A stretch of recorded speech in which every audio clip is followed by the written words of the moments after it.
The following program is rated TV MAL. It contains strong language and is intended only for mature audiences.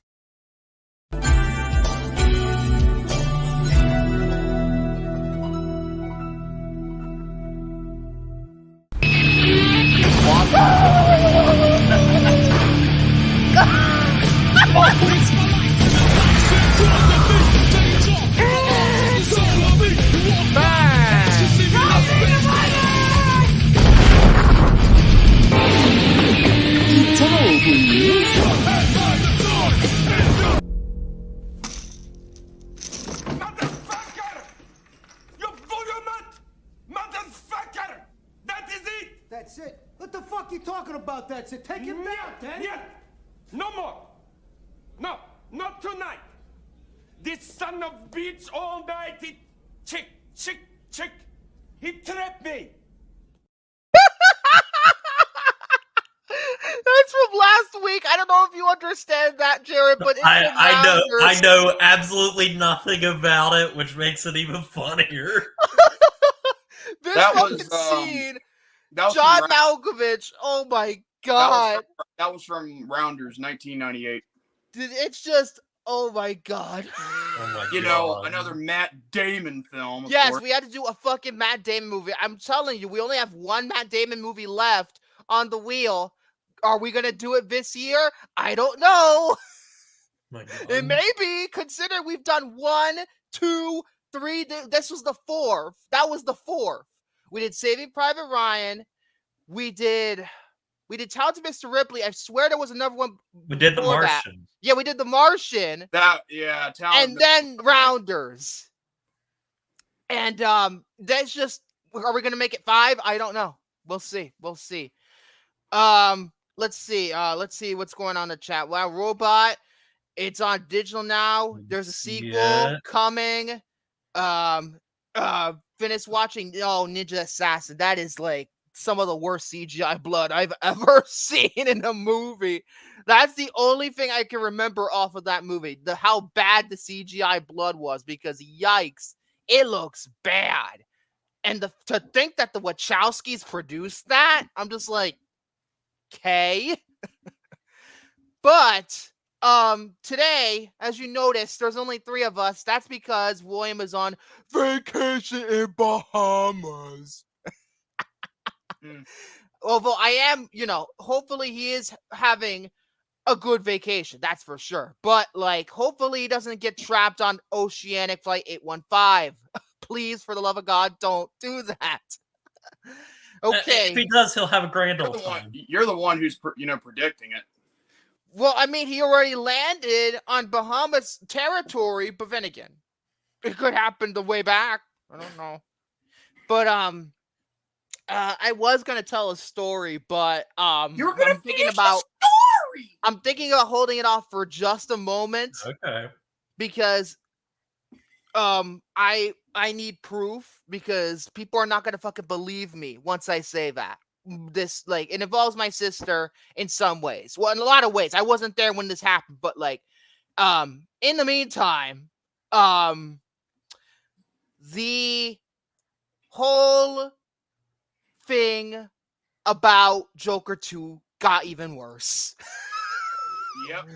It has one of the worst drops in terms of opening weekend versus second weekend of all time. I think it might be the biggest.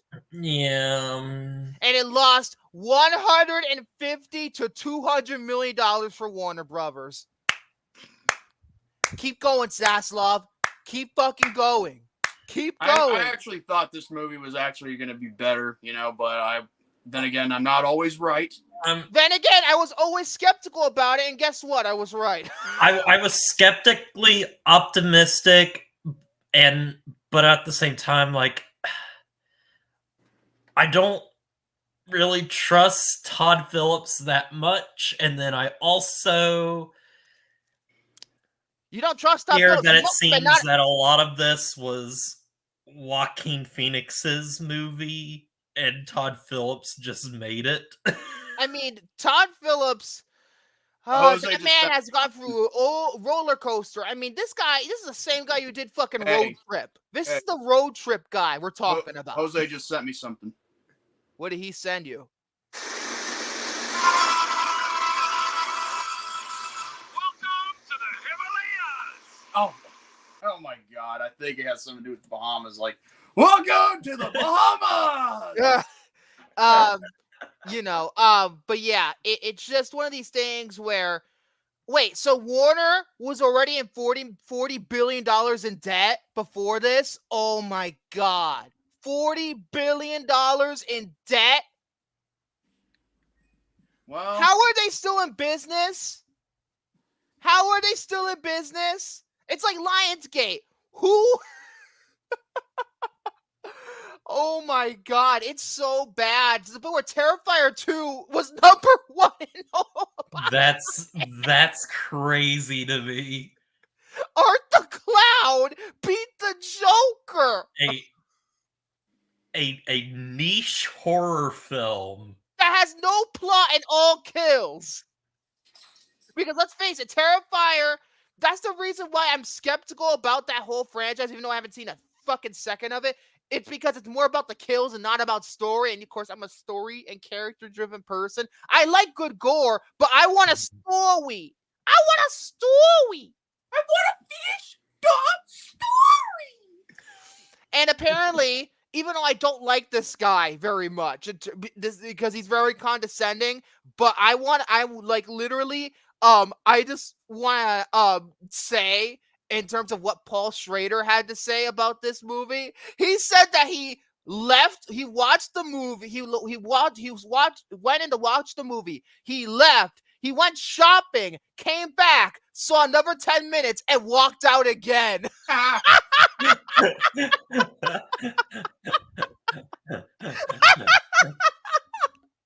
Again, I don't like Paul Schrader. He's a condescending douche, but I'm just saying that the way he just worded it out. And also, Joker 2 bombed so bad, it's coming out on digital in literally 2 weeks from now. Wow. It's already coming out on digital on VOD platforms 2 weeks Man. from now. You can buy it on iTunes, Vudu, well, they're not called Vudu anymore. Fandango at home, as they're called now. You can buy it in 2 Voodoo. weeks. Like, oh my God. Like, Warner, you gotta stop. I mean, I keep on criticizing you so many fucking times, and yet, like, dude, it is also apparently, which makes no sense to me, which involves wrestling. Apparently AEW signed a new TV deal with Warner Bros. Discovery, and yet they're gonna put all the pay-per-views on Max now. Yeah, and you're still gonna have to pay for them. Really? Even if you're subscribed to Max, you still have to pay for them, because hence why It's they're called ESPN Plus bullshit with the UFC pay-per-view. Yeah, because Jesus it is Christ. because it's still called a pay-per-view, because you have to pay per watch. Jesus Christ. Why can't you just turn it into a premium live event? Jesus Christ. Well, that's the thing, though. I mean, obviously they're not going to copy off of WWE, even though they have in the past before. So what is that? Yeah. It's weird. That just, I don't know. AEW's already in the shitter. The fact that they signed a new deal doesn't give me hope or confidence in them, in their abilities. The only thing that could be going for them is the fact that as long as they're, on television, that's fine. But if they don't get their shit together and start producing like productive storytelling along with, great match quality, along with great pay-per-view buy rates, then I'm sorry, I don't see them lasting for more than another maybe year and a half. I'm going to say 2 years. I'm going to be generous. I'm going to say 2 years. It doesn't matter about Tony Khan anyway, or Tony Montana with his mountain of coke. And the thing is, I mean, I lost faith in AEW the moment they, decide to bury their own company. And I'm talking about, Tony Khan doing that too. I mean, not just the Young Bucks and not just Jack Off Prairie Dog. I'm just talking about, it's just, it's gone ass backwards. Yeah, it has. It absolutely has. Oh, Wow, I just found out. Oh yeah, that's a new name. That's a new name. Ass backwards wrestling. Ass backwards wrestling. I just found out that apparently Lionsgate's gonna release Stir of Echoes on 4K. I'm very excited about that. I like that movie quite a bit. I like that movie quite a bit. And then Kino Lorber is releasing Babe and Babe Big in the City on 4K for some reason. Yeah. Well, I've got to get it now. And G Kids, the anime distributor who did a lot of the Ghibli stuff, just got purchased by Toho. Yes, the Toho. Godzilla Toho. Yep. Yeah. That's just... I didn't expect that because it says that G-Kids will continue to operate as a wholly owned subsidiary of the Los Angeles-based Toho International. So Toho International, I guess, is the studio that released Godzilla -1 here on behalf of the actual Toho studio. Okay. So I think Toho is probably going to be releasing more movies here in the States now. At least that's what I think is going to happen. Toho, the thing is, they already did a Godzilla anime on Netflix. Apparently, it wasn't very good. They did 3 of them. Apparently, they were not very good. There were like 3 anime movies, and they were like really shit, especially the last one. So I doubt they're gonna dabble into anime again. Besides, with Godzilla -1 being so successful, you know, and of course, Godzilla Kong: The New Empire obviously is very successful. Even though I still haven't fucking watched it yet for some reason, I probably should. Besides, I still need to get to Alien Romulus. I still need to get to that. Yeah, I still haven't. I'm behind on everything. I'm behind on reviews. I'm just, you know, school is burning me out. Well, I'm feeling a different kind of burnout. I'm feeling a burnout like, oh, I don't want to watch anything. I just want to focus on my Kirsten binge right now. Also, I'm lazy, so... Yes, that's the primary reason for me. That's my lazy. That's my burnout. Fucking laziness. But, yeah,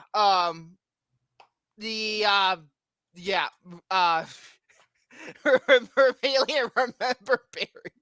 Remember berries.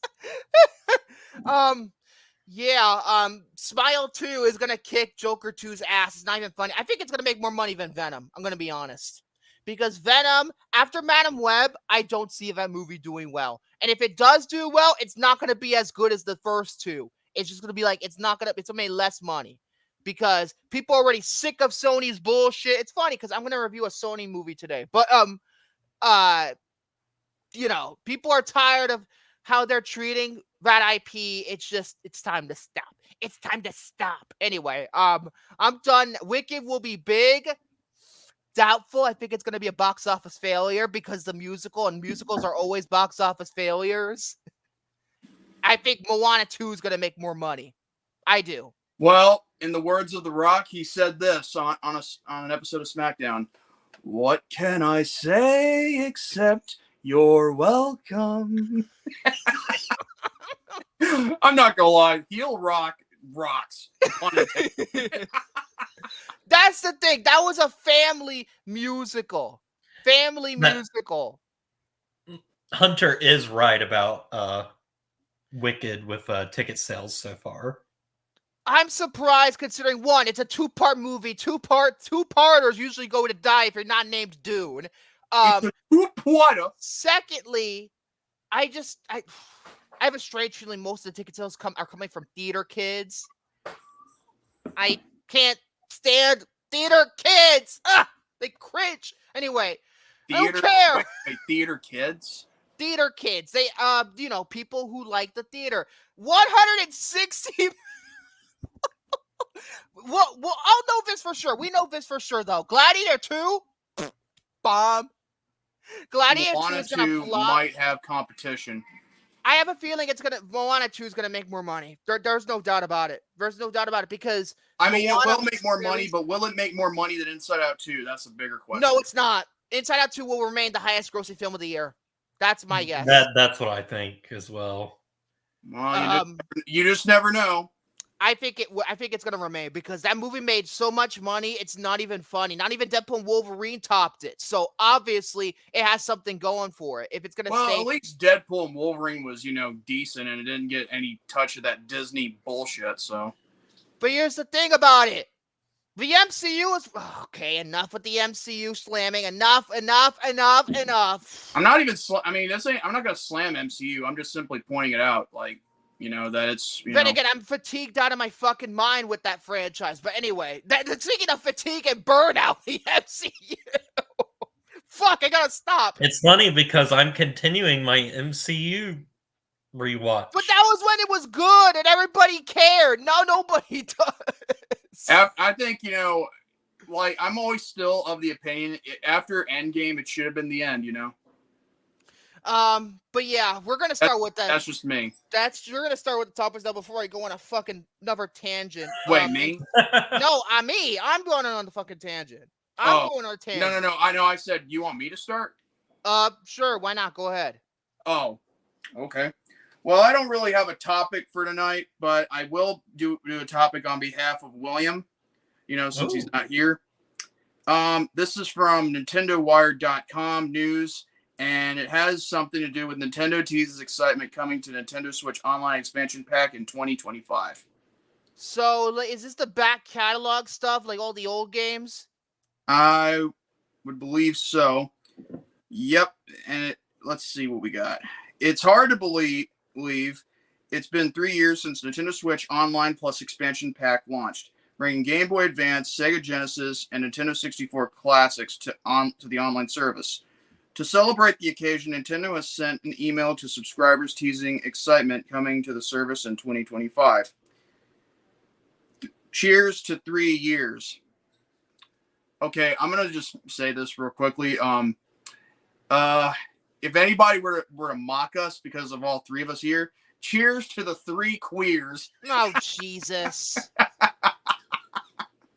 Hey, gay is another word for happy, so what does that tell you? My gosh. Silly. I know. I'm terrible. Yeah, you are terrible. But You are. It's a fact that gay is another word for happy, so. Anyway, we hope you've had a chance to enjoy revisiting or discovering classic games and the Nintendo 64, Game Boy, Advance, and Sega Genesis libraries. Oh, and doing more in Mario Kart 8 Deluxe, Animal Crossing New Horizons, and Splatoon 2 games with access to their paid DLC included. What excitement will the next year bring for Nintendo Switch Online Plus expansion pack members? Imagine if they put GameCube games on the online service. Imagine if they put GameCube games. I shit my pants. Yes. That would be amazing.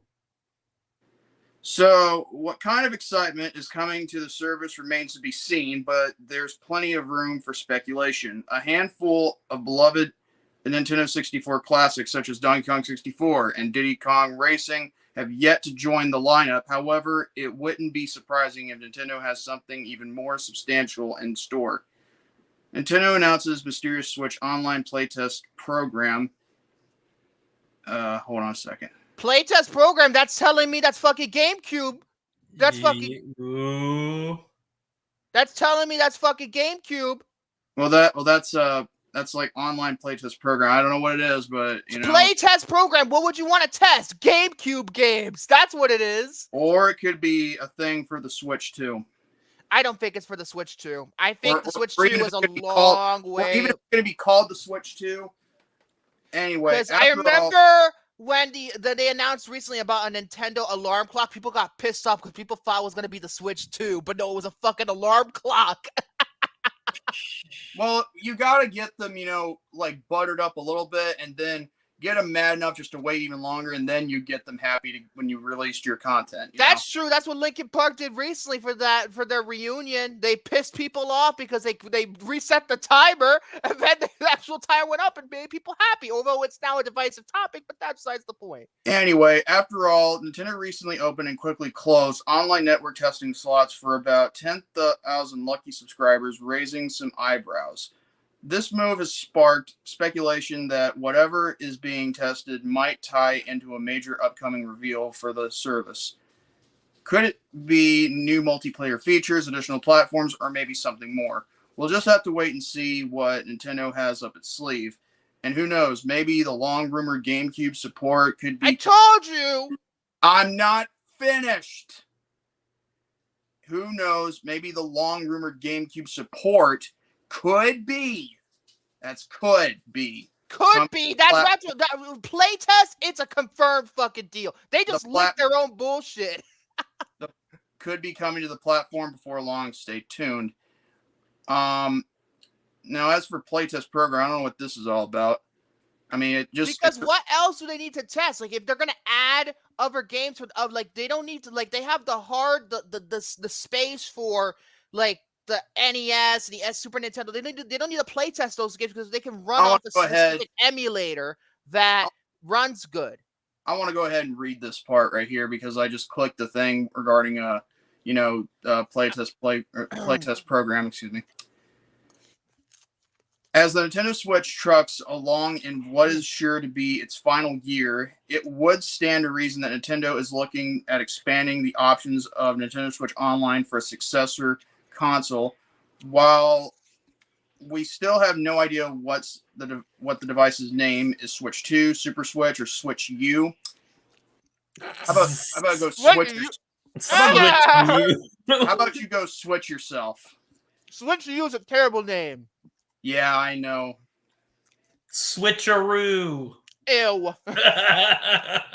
Please, enough with the rhymes, you Rudy Poo candy ass. It looks like as if Nintendo is planning to figure out how to upgrade its online services right now. And yeah, they even put a thing on it on X/Twitter. Well, formerly known as Twitter. Cesspool, anyway. In a surprise announcement today, the Big N. Wow, that's racist. That's racist.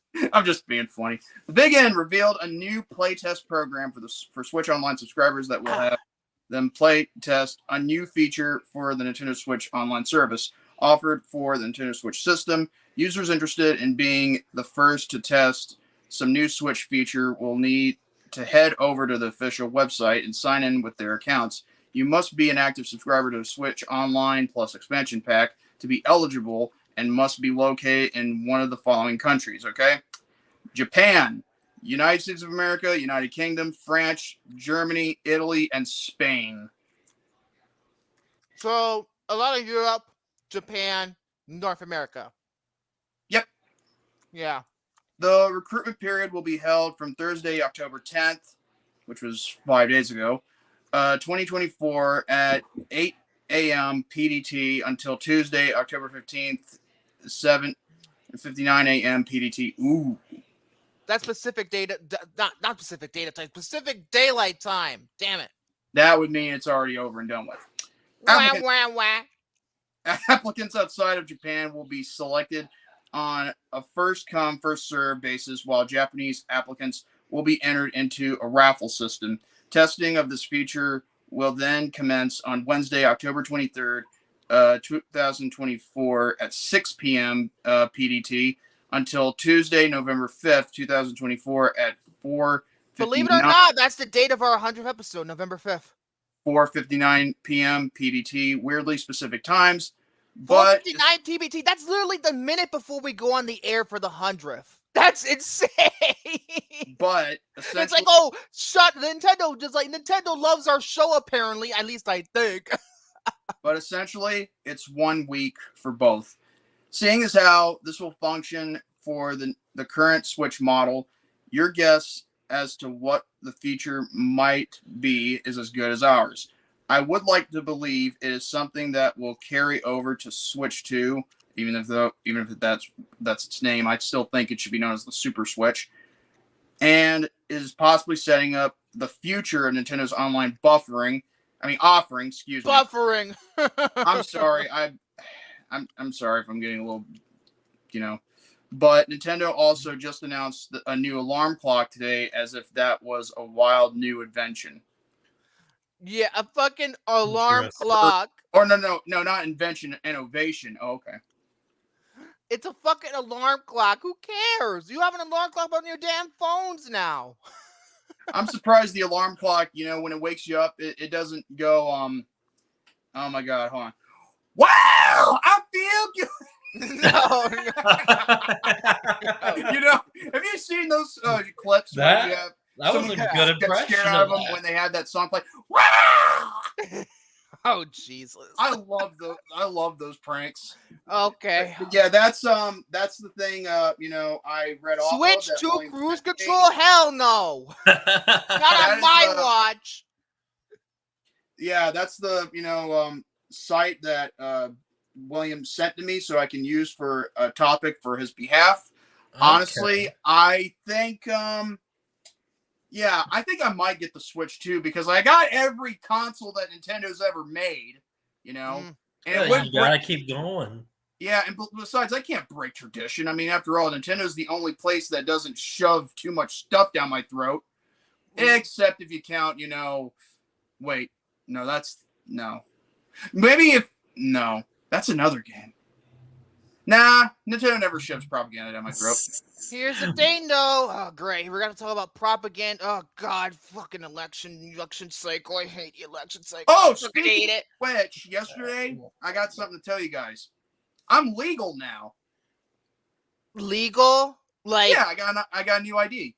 Oh, okay. Yay. I thought you were like legal, I'm old enough to drink. I'm just like, I'm David's legal to drink now if he wants to. He just I'm not said, legal in "What?" terms of my No, so- car. I have to get a state inspection sticker because I I live in got West two Virginia. birthday songs for David. Like, happy birthday, whoop-de-doo, whoop-de-doo. May your day be pleasant. Open up your presents just for you. And happy birthday to the bastard. Happy birthday to the bastard. Happy birthday to the bastard. Happy birthday to the bastard. Yes, it was David's 21st birthday yesterday. It was. So now he's old enough to drink. Although I think if he would have drank, he probably would go like this.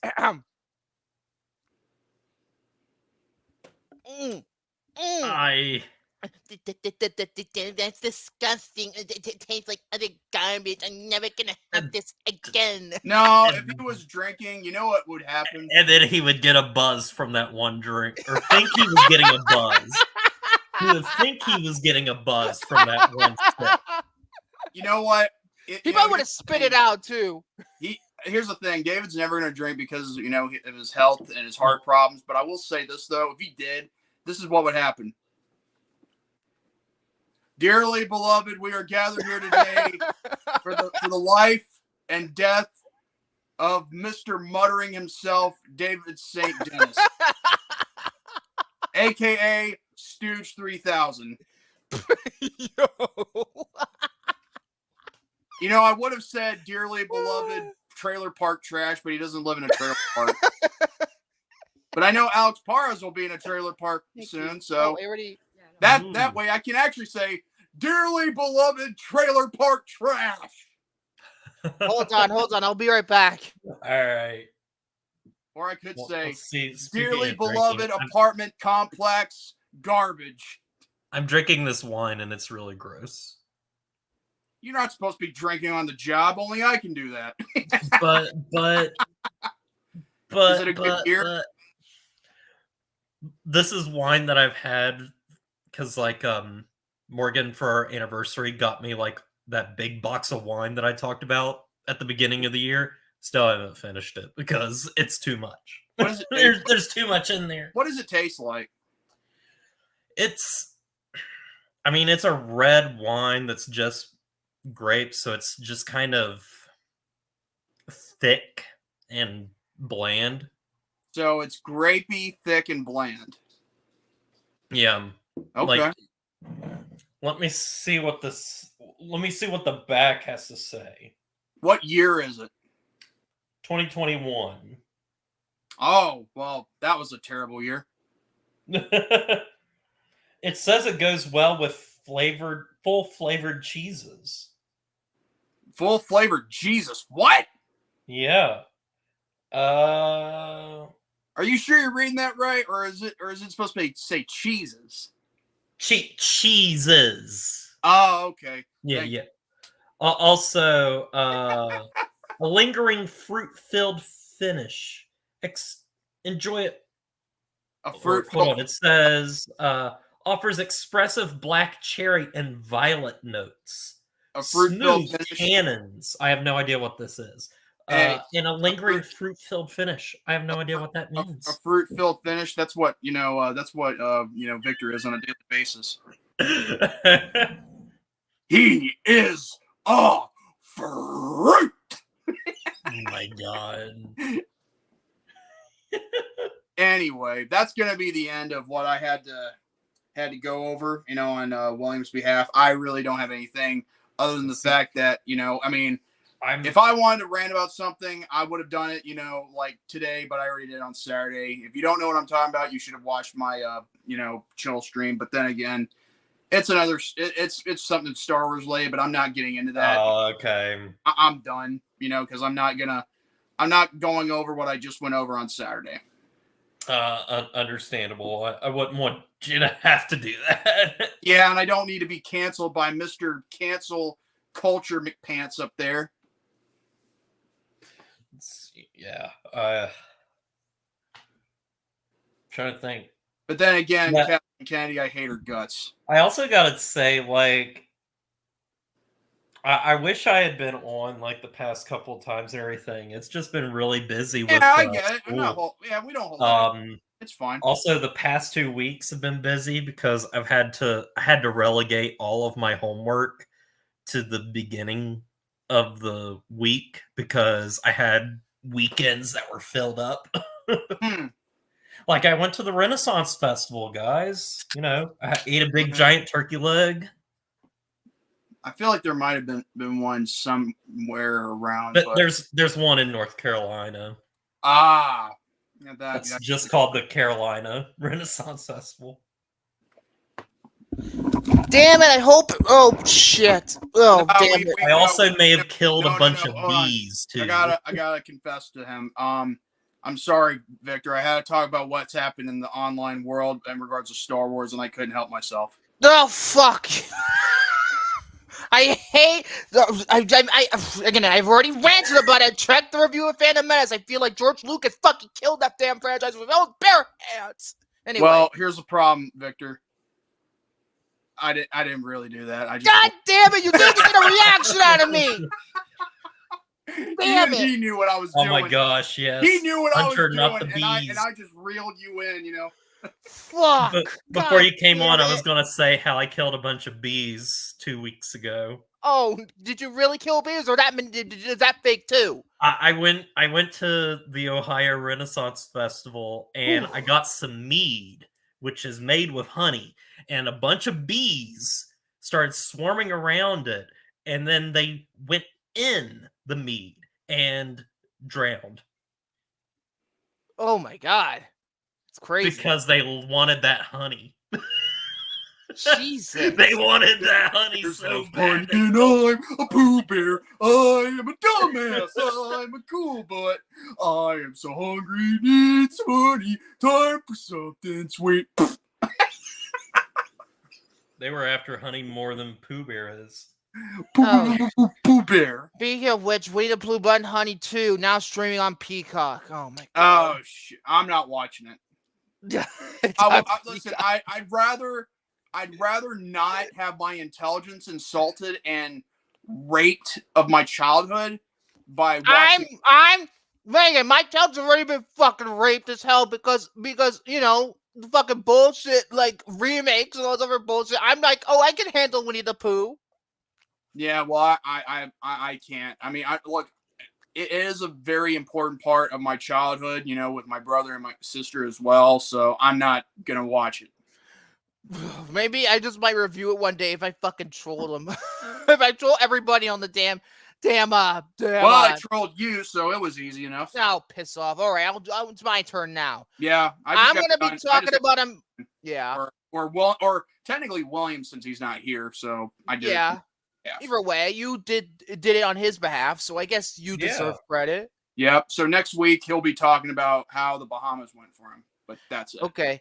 As for me, I'm gonna review a movie that Jared has seen. I made sure because I saw his review about this movie. Maybe a month or two ago. I don't really remember when he did this review. It's a new movie. This movie has gotten so much controversy surrounding it, and I figured maybe. Did it create cash? Create cash. I think I know what it is. You know, controversy creates cash. Well, it did very well at the box office, so I guess you could say it created cash. Well, you know what that means? Eric Bischoff was behind it. No, if he was, I would be like... Hold on. I gotta do that thing he does.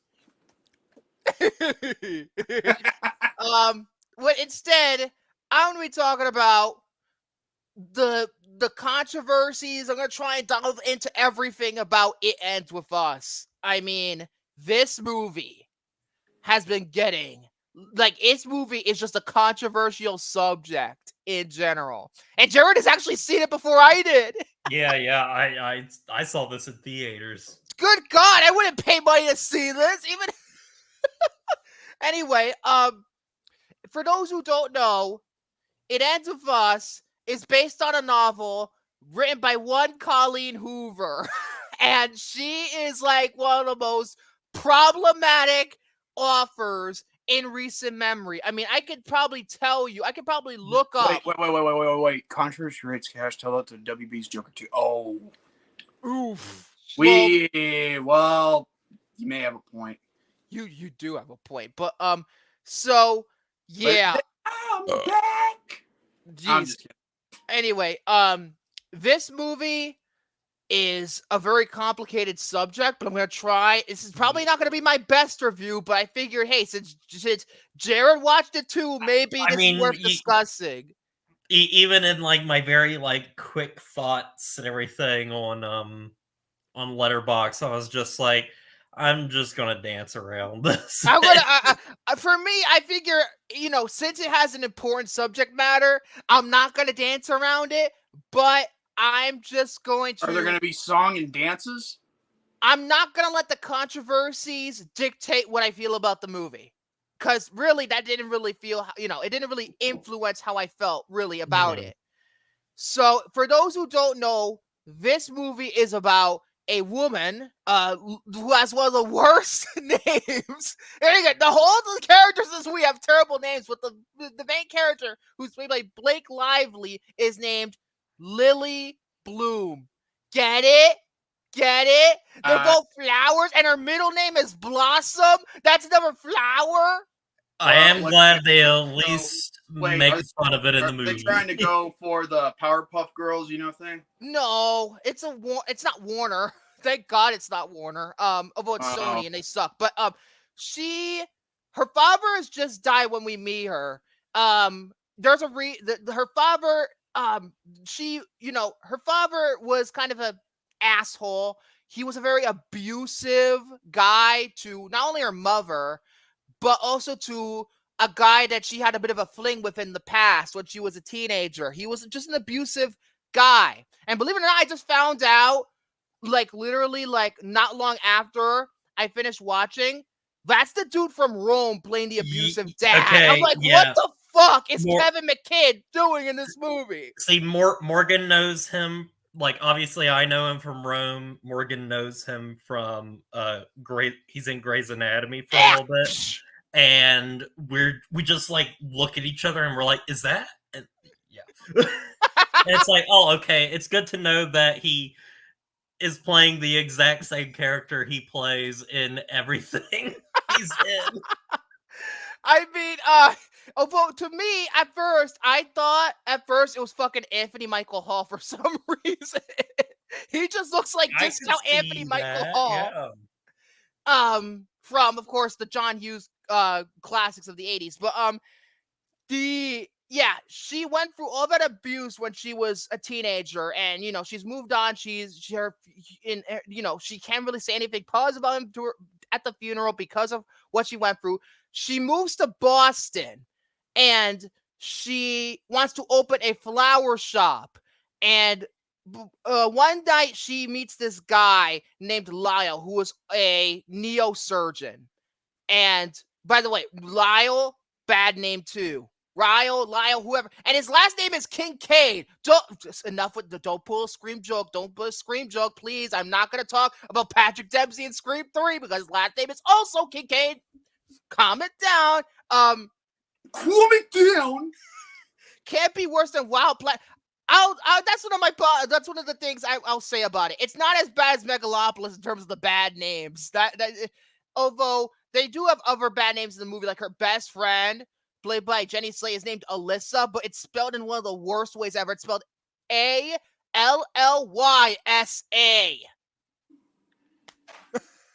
And the other guy who she had a fling with when she was a teenager was named Atlas. Who names their kid Atlas? That's my question. They must like Nat Geo so much to the point where you're going to name your kid Atlas. Anyway. Maybe they could have named him Ad-Libs. I don't know. Ad-Lib. So Lyle, not Lyle. I'm not talking about that shitty crocodile movie where the fucking crocodile sings. Lyle, excuse me. Ryle, he is a neosurgeon. They kind of start to have a bit of a fling with one another. And apparently what happens is that apparently there's a bit of a dark side with Ryle because he's an abusive prick. He is a bit of an abusive prick, and he is not only emotionally abusive, he's also physically abusive towards her. And Atlas comes back into the picture many years later because he owns this restaurant that Lily goes to, and they start to have a bit of a thing again. And of course, there is the stupid love triangle BS, yada yada yada yada yada.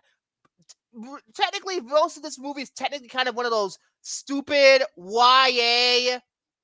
Although not YA because the characters are older, but it feels like a YA story where there's a love triangle involved, romance and stuff, but it deals with a very serious issue, in this case, abuse. And to be honest... if we were partnered with YouTube, we could not be allowed to say that word. You know that? I mean, fuck it. I have no filter on this damn show. You know that. I'm just simply pointing that out. But like this movie, wouldn't have money. This movie surprisingly tackles this and doesn't romanticize it. That's what I really liked about it, because I thought when I was going into watching this, oh fuck, are they gonna romanticize abuse? Just like how Twilight popularized romanticization of emotional abuse, because Edward's like, marry me, and all this other stuff. Like, hey, Twilight, I'm sorry. Twilight Renaissance. No, I don't get it. I know. But they don't romanticize the abuse. And honestly, it gets kind of graphic for a PG-13 at times because of that. Yeah. Like, there's like an attempted rape in this movie. Or no, I don't even know if it's attempted or did he just rape her? I'm still conflicted about what happened. But like, at least an attempted rape, at least. Like, it gets rather dark very quick, and it doesn't like romanticize it in any way. It's raw. It just lets you know right away that this stuff is bad, right? This is really bad. And I think it does a good job showing that it's a generational trauma type of movie, because, well, she went through it when she was a kid. She's going through it now. And all this stuff. How does she survive all of this? And that's what makes the movie kind of compelling, even though, it's, other than it being that's what makes it more refreshing than, say, a typical, I guess it's kind of like a Hallmark Lifetime feeling movie otherwise. It feels, it feels a lot like a Lifetime kind of movie. Yeah? Yeah, it does feel like a Lifetime movie. Well, unlike Grumpy Cat's Christmas, adventure, or whatever it was called. Oh, I heard that was awful. I actually thought it was decent. I'm not saying it's great. I'm just saying that it's probably what would you call it? Maybe like it's that word that we use, Like a guilty pleasure, I believe. I don't believe in guilty pleasure. If you like something, you should like it.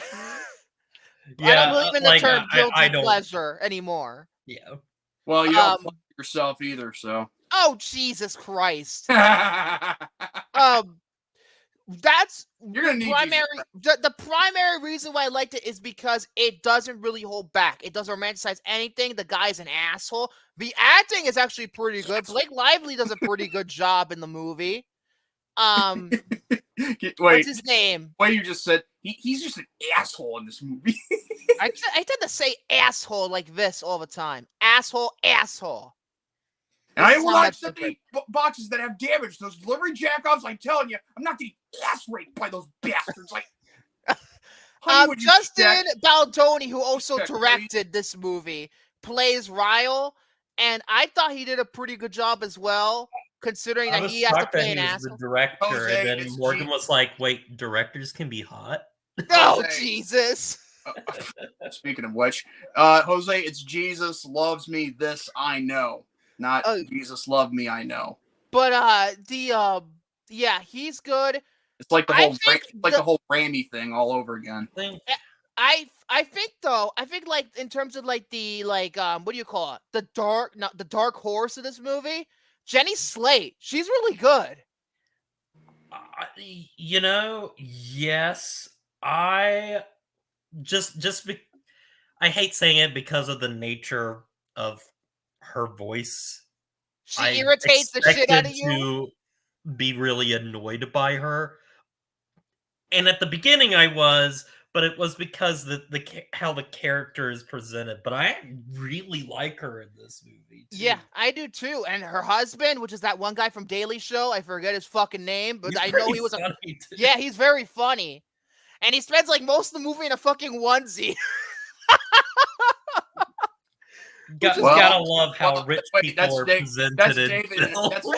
That's He David. gets to go to bars and onesies. Yeah, Hold on. You said onesie. That's David in a nutshell. like they were, yeah, because they say in the movie, if you wear a onesie at a bar where all the Bruins games, Boston Bruins is the local hockey team in Boston, you get a free drink. So it's like they go in a onesie. I'll take her over Kate McKinnon. I would too. At least Jenny Slate has made a couple of good movies, like Zootopia. She was the villain in Zootopia. A couple of other movies. Oh wait! Are you saying she was that little lamb? Yeah, she was. Oh my god! Yeah, she was. Let's see. The two actors I didn't particularly care for are the younger versions of Lily and Atlas. They were not good. They were monotone as hell. The guy looked like he was 35 years old, even though he's supposed to be a teenager. He looked like he was 35. Yeah, that's the one con in terms of the acting. The writing, the writing could be cringe at times. It goes without saying, this kind of movie always kind of have cringy dialogue in terms of, this kind of movie, like in terms of like book talk based movies. It gets really cringy at times. And but I think when the movie's at its strong point, like the strongest, it's at its strongest with the serious moments. And the screenwriter of this movie did a movie this year that I saw recently. It's called Daddy-O. It's with Dakota Johnson and Sean Penn. They're just in a taxi talking the whole movie. And honestly, that's a really good movie. I would highly recommend watching Daddy-O if you could handle, it's like Locke, but with the Tom Hardy in a car movie. But it's more like, I don't know if Locke was I've never seen Locke, but I think it's more of like a thriller than what Daddy-O is. And no, I'm not referring to John Locke, because don't tell me what I can't do. I was fixing to say, like, if you don't make a reference to Lost, I swear to God, you're gonna. I mean, it's gonna break a streak, I was gonna hold it back, but I'm like, no, I gotta do it. But the problem with the movie, it does feel a little long. It feels a little unnecessarily long. Again, some of the dialogue is incredibly cringy. The love triangle stuff, I'm just like, ugh. yeah, kill me now. Especially when the Atlas beats the shit out of Ryle in the bar. I'm just like, that should have been taken out. Yeah, like I don't care for Atlas. I don't that care for much. him either. He just He's seems just like a kind of bland, He's bland better guy. Yeah, he's just a bland guy. He has zero personality. He has zero personality to him. All that we know about him is that at one point he was like gonna kill himself, and then when he saw the younger version of Lily, he didn't kill himself, and then he's like a chef now at this I'll be right when he back. owns this restaurant, and that's all we know about him. That's all we know. We don't really know much about him otherwise. So yeah, the problem that I have with this movie, well, there are a couple of problems, but I want to talk about the controversies surrounding this movie because the marketing for this thing, awful. But again, it goes without saying because it's from Sony. Sony's marketing team is so bad. Look at Madam Web's trailers. That's all you gotta know. Like, how did they cut those trailers and say that was good to go out to theaters? Anyway, what happened was apparently, Blake Lively told the Sony marketing team to advertise the movie as a girls' night out romantic drama rather than the movie about social issues that it truly is. Why? Why? I don't understand that at all. Speaking of which, Blake Lively, in terms of, apparently from what I understand, the filming of this movie went well. It's really all the controversial stuff happened in post when all this happened. Apparently what happened, the first thing that happened was, according to Wikipedia, was that they went through reshoots.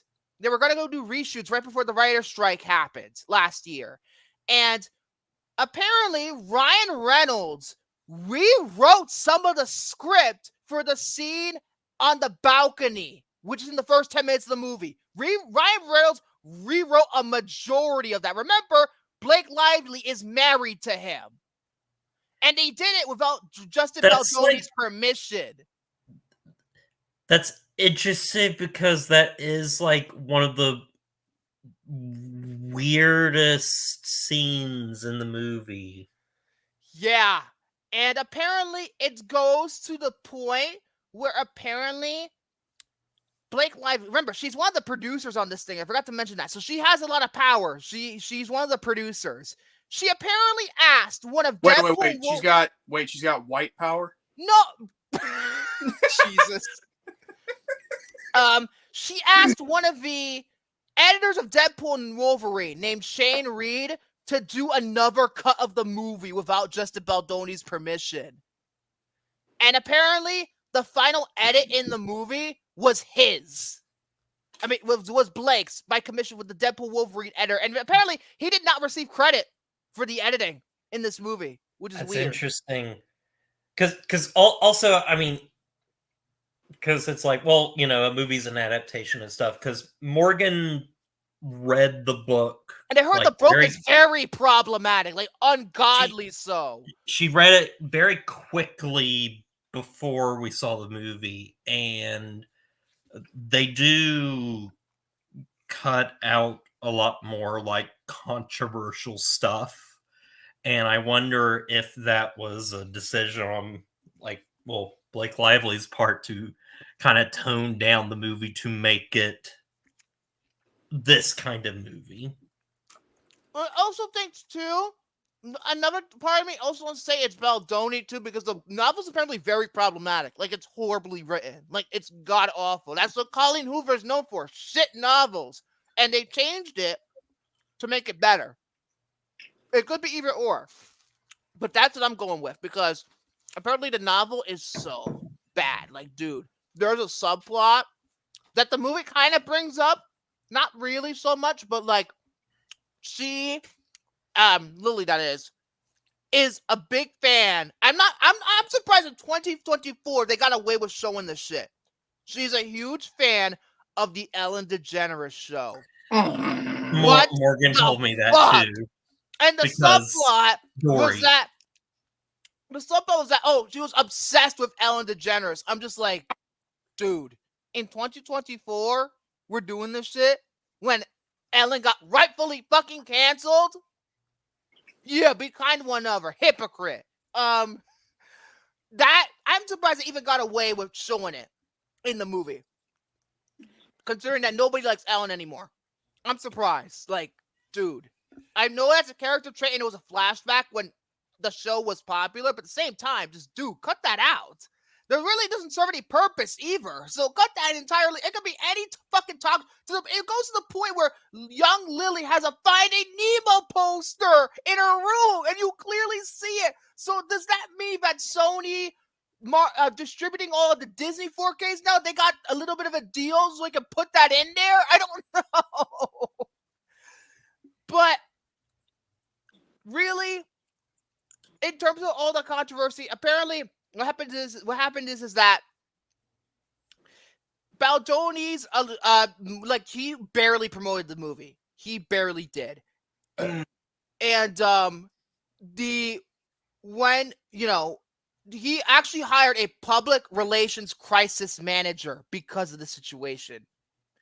And apparently it's gone to the point where they're probably not going to make a sequel. I know they made a sequel book, but I don't think they're going to make a sequel now. I also read the synopsis for the sequel, and Colleen Hoover basically wrote it as a, like, thank you to people that, read the first book, and it's very just, like, nothing. Well, I think the movie doesn't end on a stupid-ass cliffhanger that would be obvious for a sequel, so obviously I think they should just leave it at that. That's me personally. Damn it, why is the printer on? Oh, great, somebody's printing freaking things while I'm trying to do a freaking live stream. Anyway, what it was called? Yeah, I feel like it feels like to me they shouldn't do it.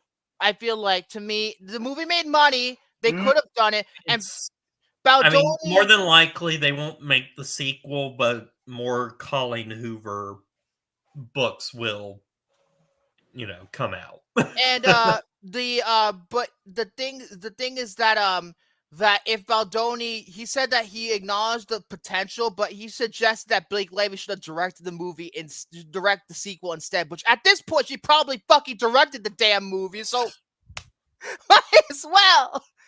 But when it comes down to it, I don't know if you know about this. Did you hear about The Last Dance with Venom? It looks like shit, just like the other Venom movies. But you still play Venom clips. But that's the one Venom clip I'll play, but that's it. Fuck them all. I prefer Spider-Man 3, and I don't care what anybody says. I prefer Spider-Man 3's Venom over that piece of shit. Anyway, rant over. Still didn't get enough screen time, but what? You watch the first Venom. The movie is literally only what? Barely feature length, and they put 22 minutes of fucking credits at the end. Jesus Christ. The movie is not as bad as it could have been. I thought it was gonna be worse when I first saw it, but I was gonna watch it. But no, actually, it's not as bad as I thought it was. There's some cringe dialogue. The soundtrack is awful for this movie. It's awful.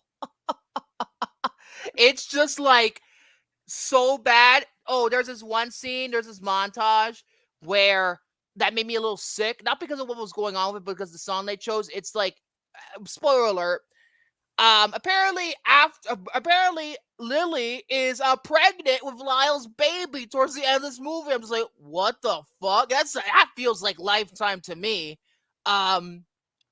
This is, a montage where she's trying to, her mother and her are trying to prepare for the baby, and they're building the crib and things like that. She's trying to come to terms with it. And what song do they use? Oh yeah, they use a fucking Taylor Swift song.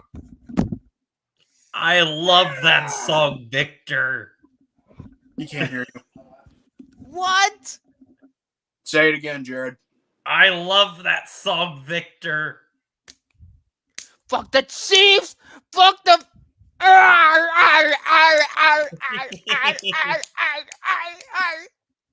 I just wanted to automatically when I saw that, I'm like, oh no, I want to mute my fucking television now. And I think that was in the trailer too. Go figure. Yeah, yeah. They probably got it for like 10 cents, but when it probably would have cost $1 million. But yeah, other than that, like all the other stuff is like indie hipster BS music, I guess. Other than that one, but probably that's where most of the budget went to get that one song. That's probably where most of the budget went. But either way, I think this movie is okay. I don't think it's great. I don't think it's awful either. It's better than it could have been, and that because I'm gonna give it a 2.5 out of 5. I think that the movie, the message is very well-meaning in this movie. It's not like one of these things where they're gonna tell you. I guess the novel's pretty problematic, but this movie is a lot more what do you call it? Real and honest. That's what I liked about it. It's like really real and honest about its subject matter. And I think it, if you want to see a romance movie, well, it's not really a romance movie. Screw you, Sony. If you want to see a movie that can handle a social issue but do it pretty well, I say watch this, even though there's quite a few flaws in it. I think it's not perfect, but I feel like it tackles a social issue better than a lot of movies today. So I'd say I'd recommend it, even though I'm giving it a 2.5. So that's pretty much it for me. What about you, Jared? By the way, I just got a text. I just got a message. I was oh great. Now I have to ruin this for everybody. I was going to break the illusion. Don't ruin it. No, I have to say it right now. Just say the anonymous, person. The anonymous person that we were going to have tonight. Yeah, we were going to have an anonymous person on. He can't make it. Something came up.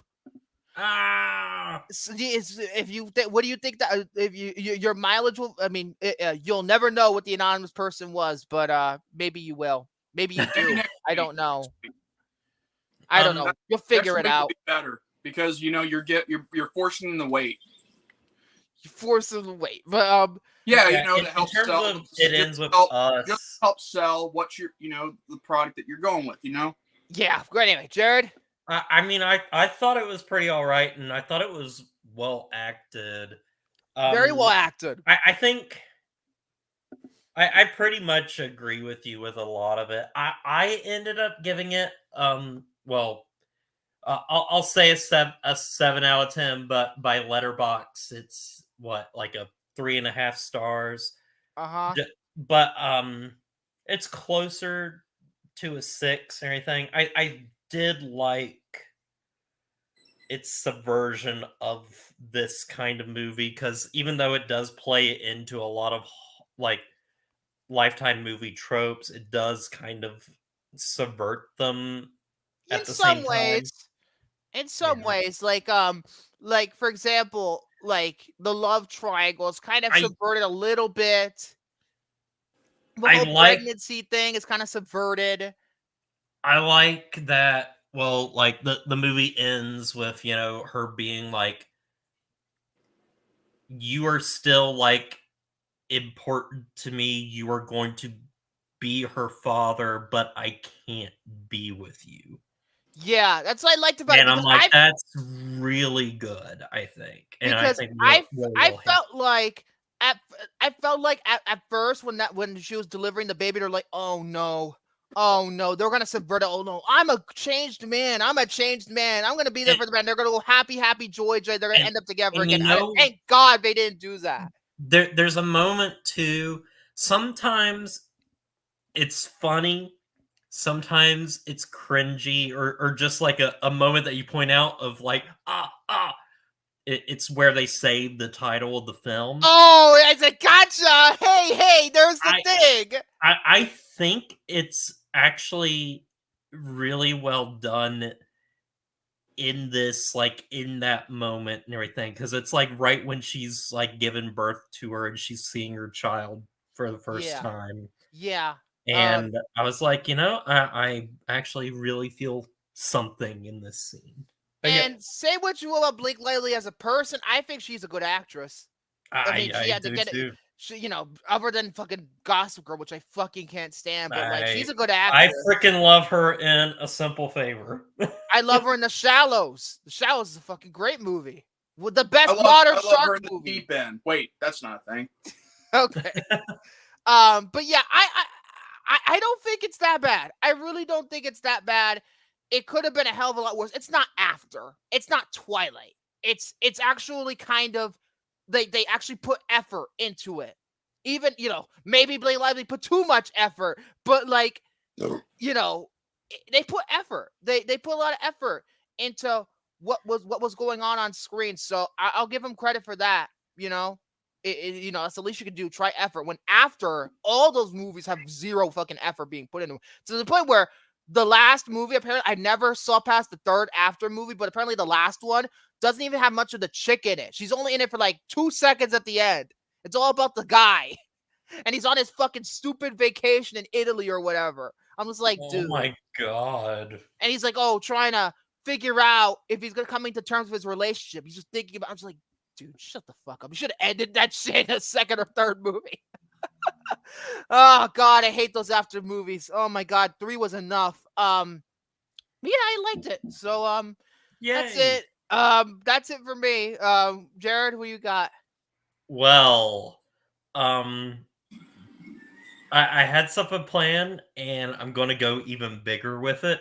Oh, and boy. I'm gonna do this to make William jealous that he wasn't here.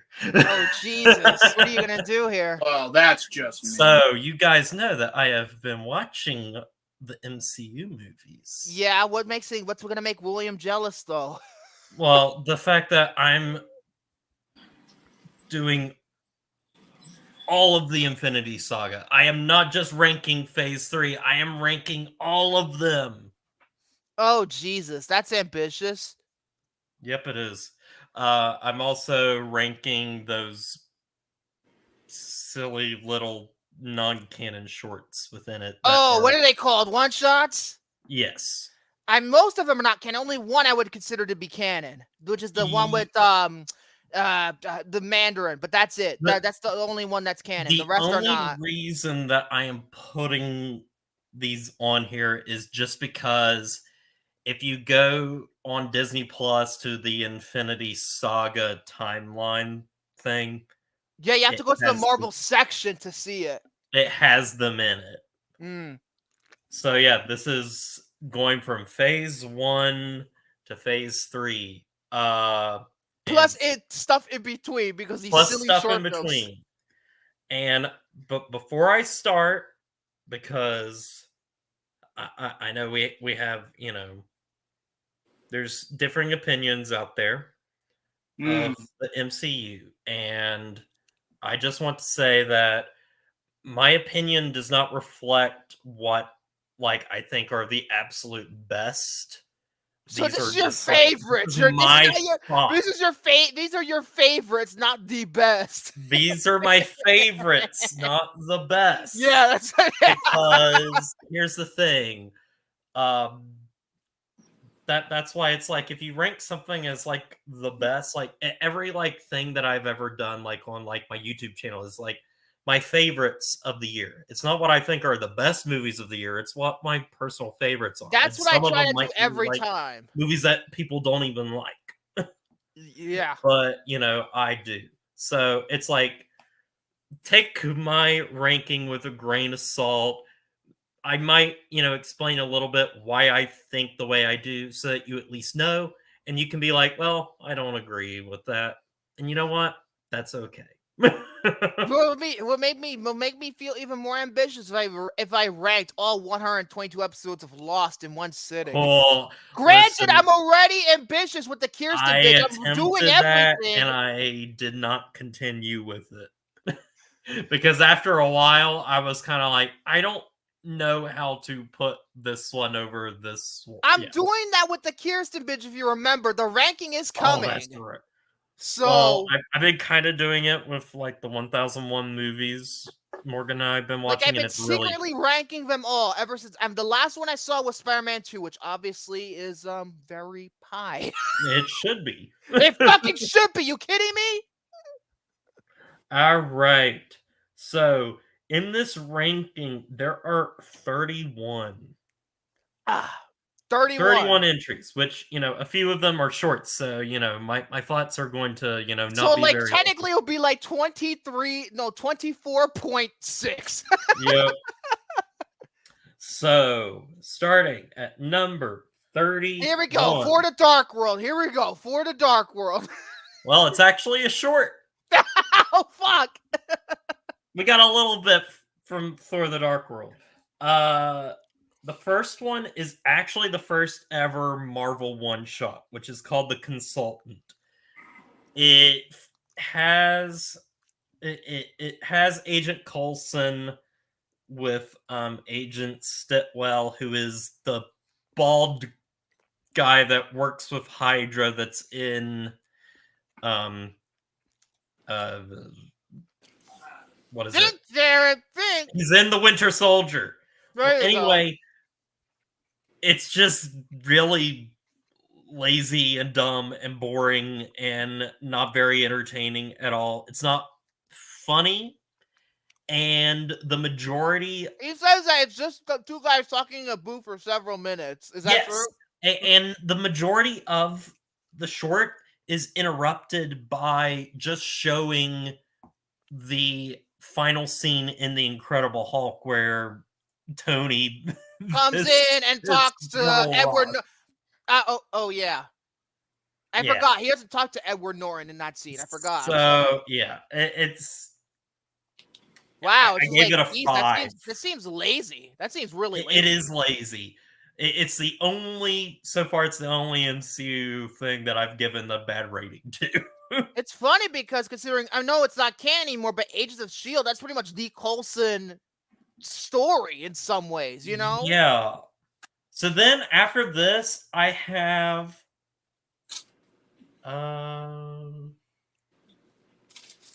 God, if you put Agents of S.H.I.E.L.D. on here, you would have been so ambitious if you put all 5 seasons. Wait, how many seasons did Agents of S.H.I.E.L.D. run? 7? I did not do that. It had 6 seasons, I think. Okay, I thought it had 7. So I'm gonna put the Team Thor Part 2. They made a second team. I know they made a first one. They made 3 of them. What the fuck? Yeah. Okay, I'll just say this, that it's not as good as the first one. Like, it's just... And it's kind of one of those ideas where it's like, it's good for the first one, and it's funny, but then it's like, you kind of said everything you need to say with the first one. So they stretched out the joke. Same with the next one, number 29, which is Team Daryl, Daryl is... So with the Team Thor ones, it's like, what was Thor up to during Civil War? And Team Daryl takes place after the events of Thor Ragnarok and deals with Daryl getting a new roommate. And it's actually Jeff Goldblum. It is pretty funny seeing Jeff Goldblum and everything. It's just like not all that funny because again the jokes have been exhausted with the first.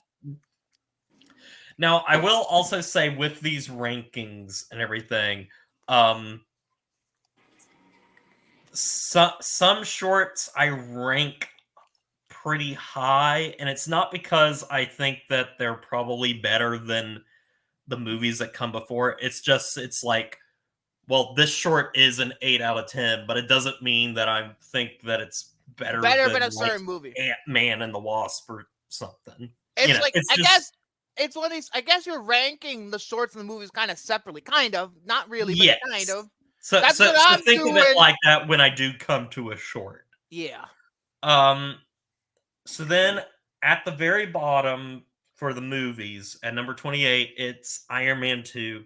Yeah. I've already talked about my feelings about this movie where it's like, there's so much like I really like and love. It's just kind of a messy, disappointing movie too. It doesn't really have too much of an identity after a while. Yeah, it feels like to me, Iron Man 2, out of all the Iron Man movies, feels like the most contractually obligated of the three. It's strange because I think, like, considering how good the first Iron Man was, you think, oh, Iron Man 2 is going to be even better. But, like, to me, I mean, I like Iron Man 2 just fine. I put it a little I higher do than like Iron you, Man but, 2 like, just fine. to But me, it's it like just feels like something you would put on if you get super bored. That's what you catch it on TV, you put it on for a while, and I you just relax. I remember I had Dad take me to see Iron Man 2 in theaters. I didn't see the first Iron Man in theaters, but I did see it when I rented it from like a movie gallery or whatever. But I don't know if Dad had actually seen Iron Man 1 with me or not. But I watched Iron Man 2 and I was like, I was liking it, but at the same time, and to think I was young during this, I Yeah. was thinking, was like, I don't know what my dad is going to think about this movie. Like, I was just like, I had no idea. So anyway, with number 27, this is where we're going to go off the rails, guys, Oh boy. because I have a Thor movie here, but Oh, it's Thor not for movie? the Dark World. what the fuck? Why isn't that for the Dark World? For the Dark World is like notorious for being the worst MCU thing It's up until Phase 5 happened. But anyway, it's the first Thor movie. really? I just I listen.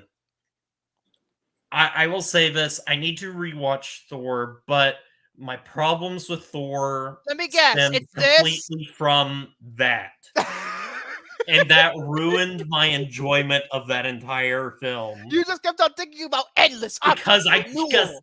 because I just kept thinking, I'm like, did I put in Battlefield Earth? Other than that, I do think the performances are awesome. Shit. And you know what? Chris Hemsworth has the best performance of all because he had to act through all that, blonde, dye and his dyed eyebrows. So you know what? I got to give him credit for that. Oh my god. I mean, it's funny because that was kind of the. It's not Chris Hemsworth's first movie. That was Star Trek, and I Yeah. love Star Trek. But like, this is the movie where he really became a household name. It had Cabin in the Woods not come out when it did because of the whole bullshit that it happened. Because that movie was supposed to come out in like 2010, but then it got delayed 2 years because MGM went bankrupt, and then they had to get Lionsgate to release it finally, like 2 years later. So it was sitting on a shelf for a while.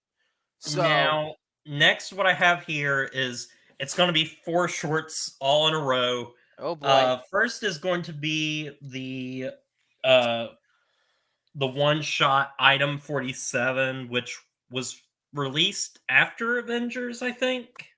If I was Because it was on the after DVD. I think when did this come out? 2012?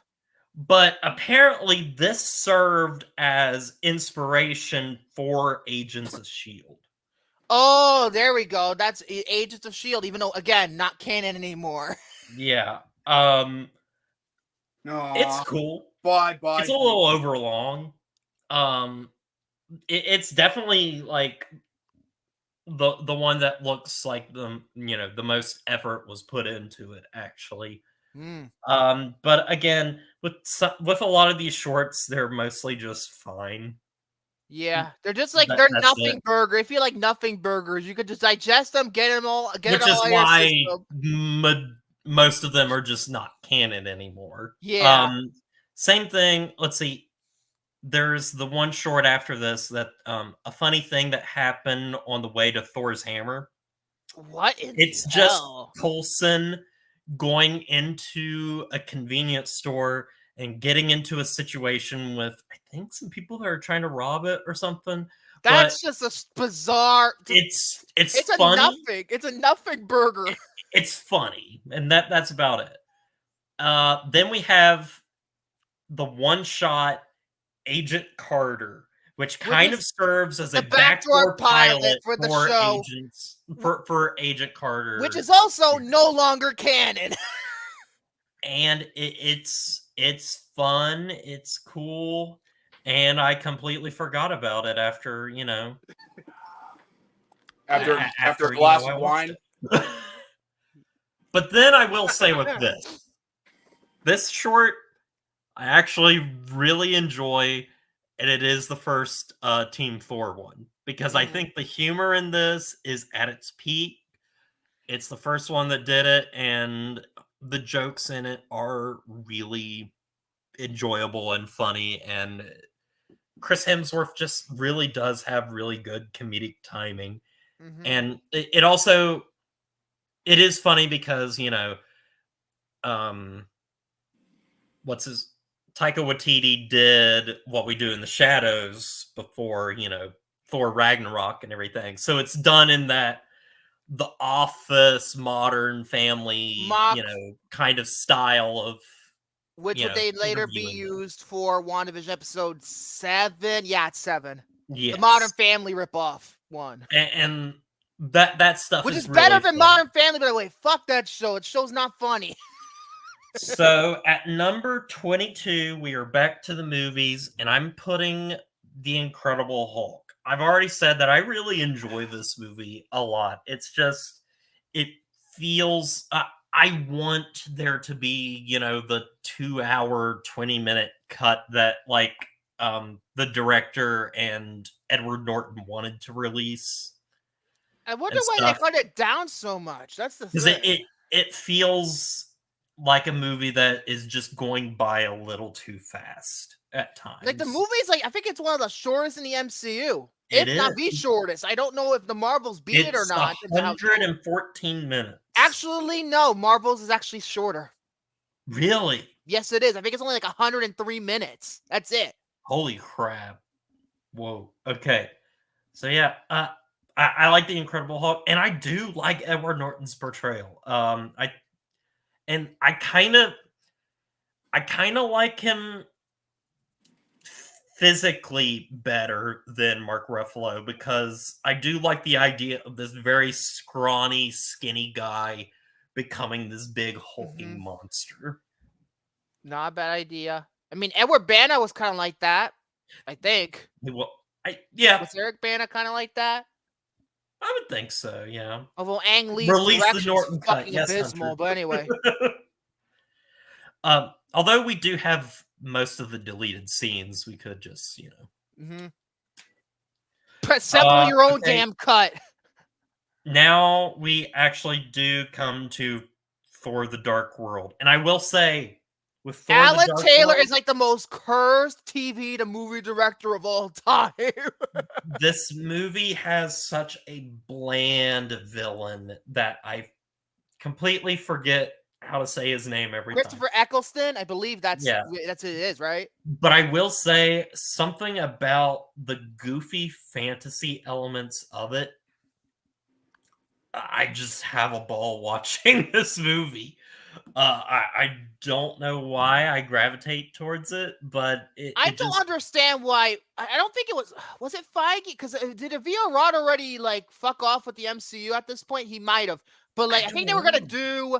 I think Patty Jenkins was supposed to do the movie, right? Wasn't she supposed to do it?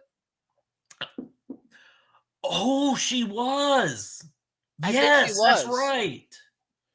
And then fucking Alan Taylor, who was the most cursed TV to movie transition director because all his fucking movies suck and his TV work is so good. But yeah, I like Thor: The Dark World. I know it's considered one of the Mr. Echo was a better, but then again, he was funny in Mummy Returns. I'll give him credit. Are we there yet? No. Are we there yet? No. And now, after Thor: The Dark World, we come to a movie that, when it was released, a lot of haters came on board to, just trash the film for, stupid reasons. For stupid reasons. I know where you're going with this. And I am putting at number 20 Captain Marvel. Yeah, this Now, movie was here's the kind of the thing. beginning. Like, it didn't really fit. Like, it didn't like a lot of people really did defend it when the movie came out, though. I gotta admit that. Like, a lot of I our colleagues did defend the movie, but I it wasn't until Phase 4 when this kind of shit really started happening. I and I rewatched the movie, and I enjoyed it. Am I going to forget about it? Yeah, probably. Yes, like it is a very forgettable movie, but I do think that Brie Larson is really good in it. There are moments in this movie that are really powerful in terms of like editing. And I know it can be kind of manipulative, but it also is very effective. That shot of her from like different time periods in her life, like just like standing up, it's a very powerful moment.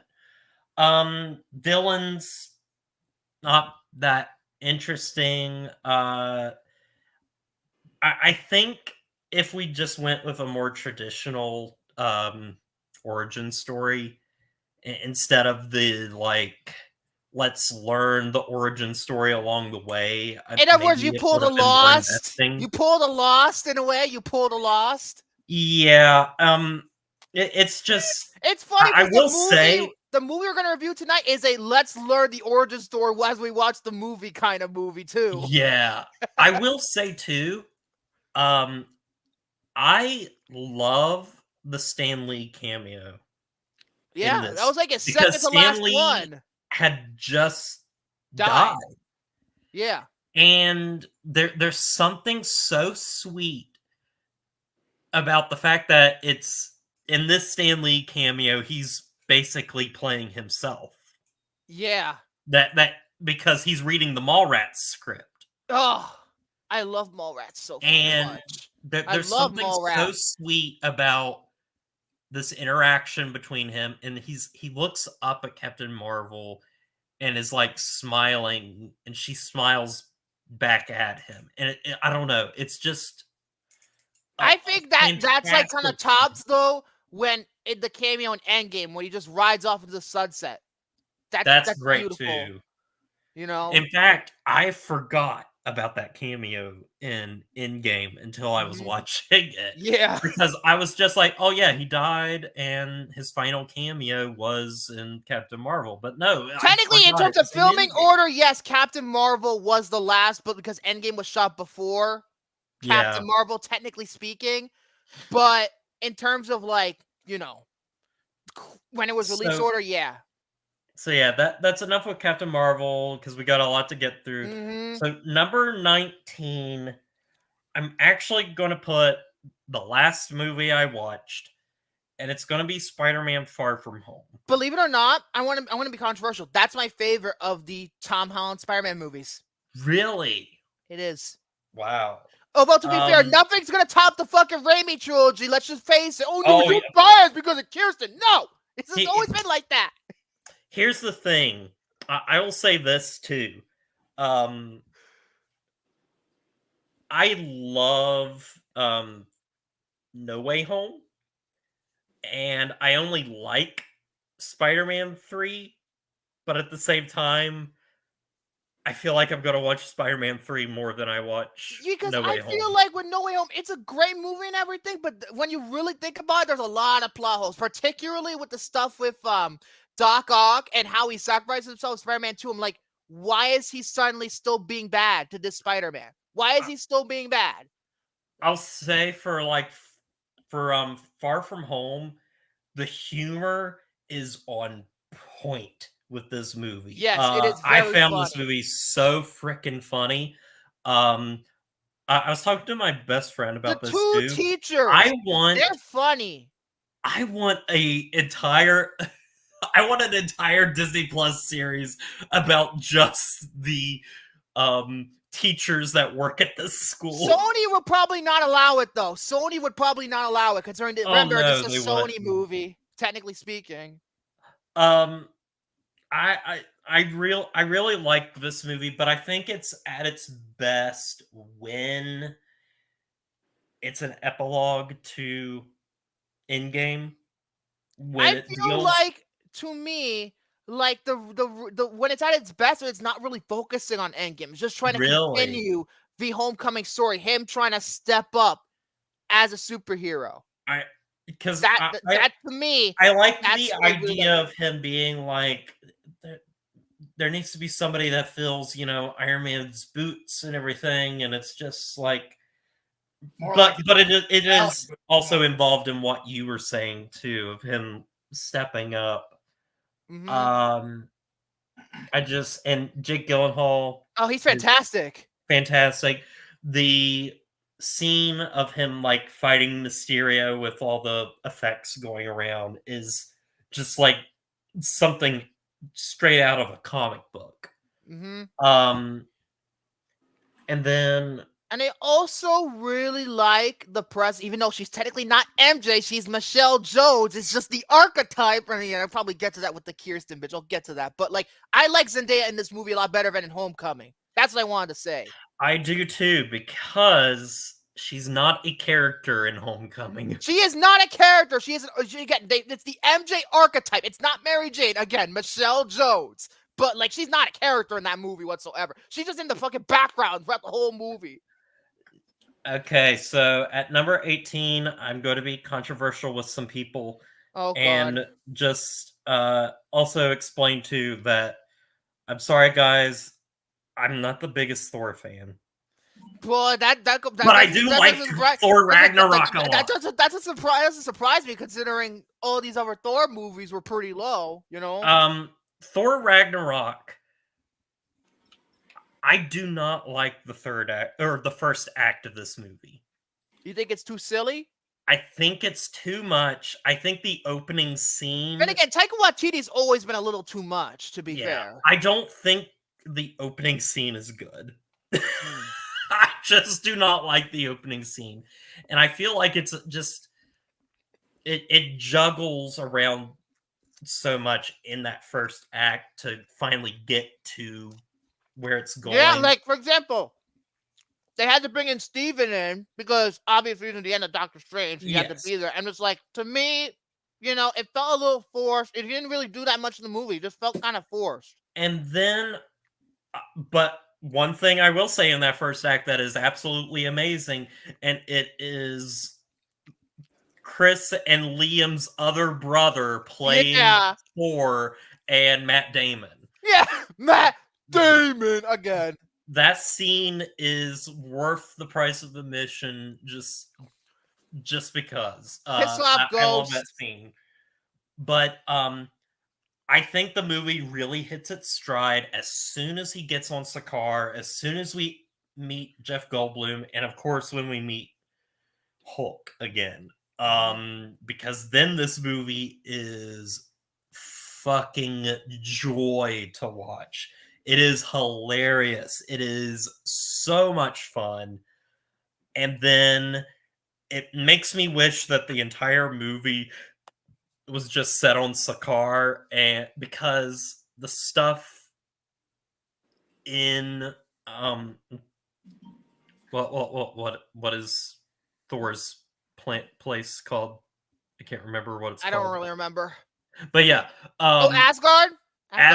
Asgard is just kind of thrown to the wayside, kind of, for most of the movie. Until the very end when it all gets fucking destroyed. Except for it's important in the third act of the movie and stuff. And so I feel like the movie is just kind of disjointed, but listen, I love the second and third act of this movie. It takes a while for me to get into it. That's the problem. And I'm judging by, how bad Love and Thunder did, I feel like it would be best if they do make a number 4 movie, which I doubt they're going to. They should go, but if they do, though, go back to like the original feeling. I think people are kind of tired of the Taika Waititi thing. I think he's done. I think people are tired of him. I think if they could go with the tone, at least the tone of Dark World, and tell a more serious story and just have better writing. But again, I'm very doubtful considering the MCU is just all over the place right now. I think they're done. I think they're done with the solo 4 movies. I think they're done. So after Thor Ragnarok, I actually have. This might be a little surprising, especially because of like another movie that will come later. But I actually have the first Ant-Man. I really enjoyed the first Ant-Man quite a bit. can't. No, I'm just. It is the little. I think I said this the last time when I talked about Phase 2. Ant-Man is the little movie that could. Yeah, I mean, they had to deal with a lot of bullshit. I mean, Edgar Wright got fucking fired. Peyton Reed came in, and it's a really sweet heartworm. And by the way, that's one of the movies that Adam McKay was best on, because Adam McKay apparently rewrote the fucking movie. Adam McKay before he became a fucking stooge. I just really like the characters. Scott Lang is a very good character. It has its weak points in terms of like a villain and everything, the villain's not very good. I think it's a really solid movie in the MCU. And then I think it's light. It's light. Although I think the second one's even lighter, to be honest. But like they're light movies. You could just they don't feel interconnected all that much. You can just watch them back to back and have a good time, and not have a care in the world. I think that's why I kind of like enjoying the first two, because I haven't seen, because I like them. I like the first two Ant-Man movies quite a bit because I like their nature. They're just really fun movies. They're just kind of comedies. Like they're not really action-y all that much. They're kind of just comedies. It's like And Louise is amazing. Oh yes, Michael Pena is fantastic in both of them. So at number 16, I have Spider-Man: Homecoming. I think this movie has a fantastic freaking villain. Yes, Michael Keaton was just Michael Keaton chef's kiss. Is amazing. That twist of him being wait, what? What's her face's the girlfriend, the wannabe girlfriend, and she fucked off for the rest of the MCU. We never saw her again. So bye-bye. Bye-bye. That scene is fantastic. I really like the 80s teen movie vibes that this movie to me, I feel like that's one of the disadvantages of it. I wish I wanted more Spidey. I don't want this high school bullshit. The less I say about Flash Thompson throughout all three of those fucking Spider-Man movies, the better. I like Flash Thompson in the fucking Sam Raimi, and that's saying a lot because he's kind of not a character in those. I also like with the third act. One of my favorite things with that third act. Let him go. Is that Eugene Spider-Man is in his proto Spider-Man suit. Mm-hmm. I really like that Spider-Man suit a lot. And then also what is interesting with this movie is with its mid-credit scenes and stuff. And they subvert all expectations. It sets up things that are probably never going to pay off. They're never going to, considering such as Scorpion, and they're never going to pay that off. They're never going to. It's also, although to be fair, I like the final end credit scene where it subverted all expectations when Captain America shows up and you paid it all the way to the end and you get fucking nothing, and I love that.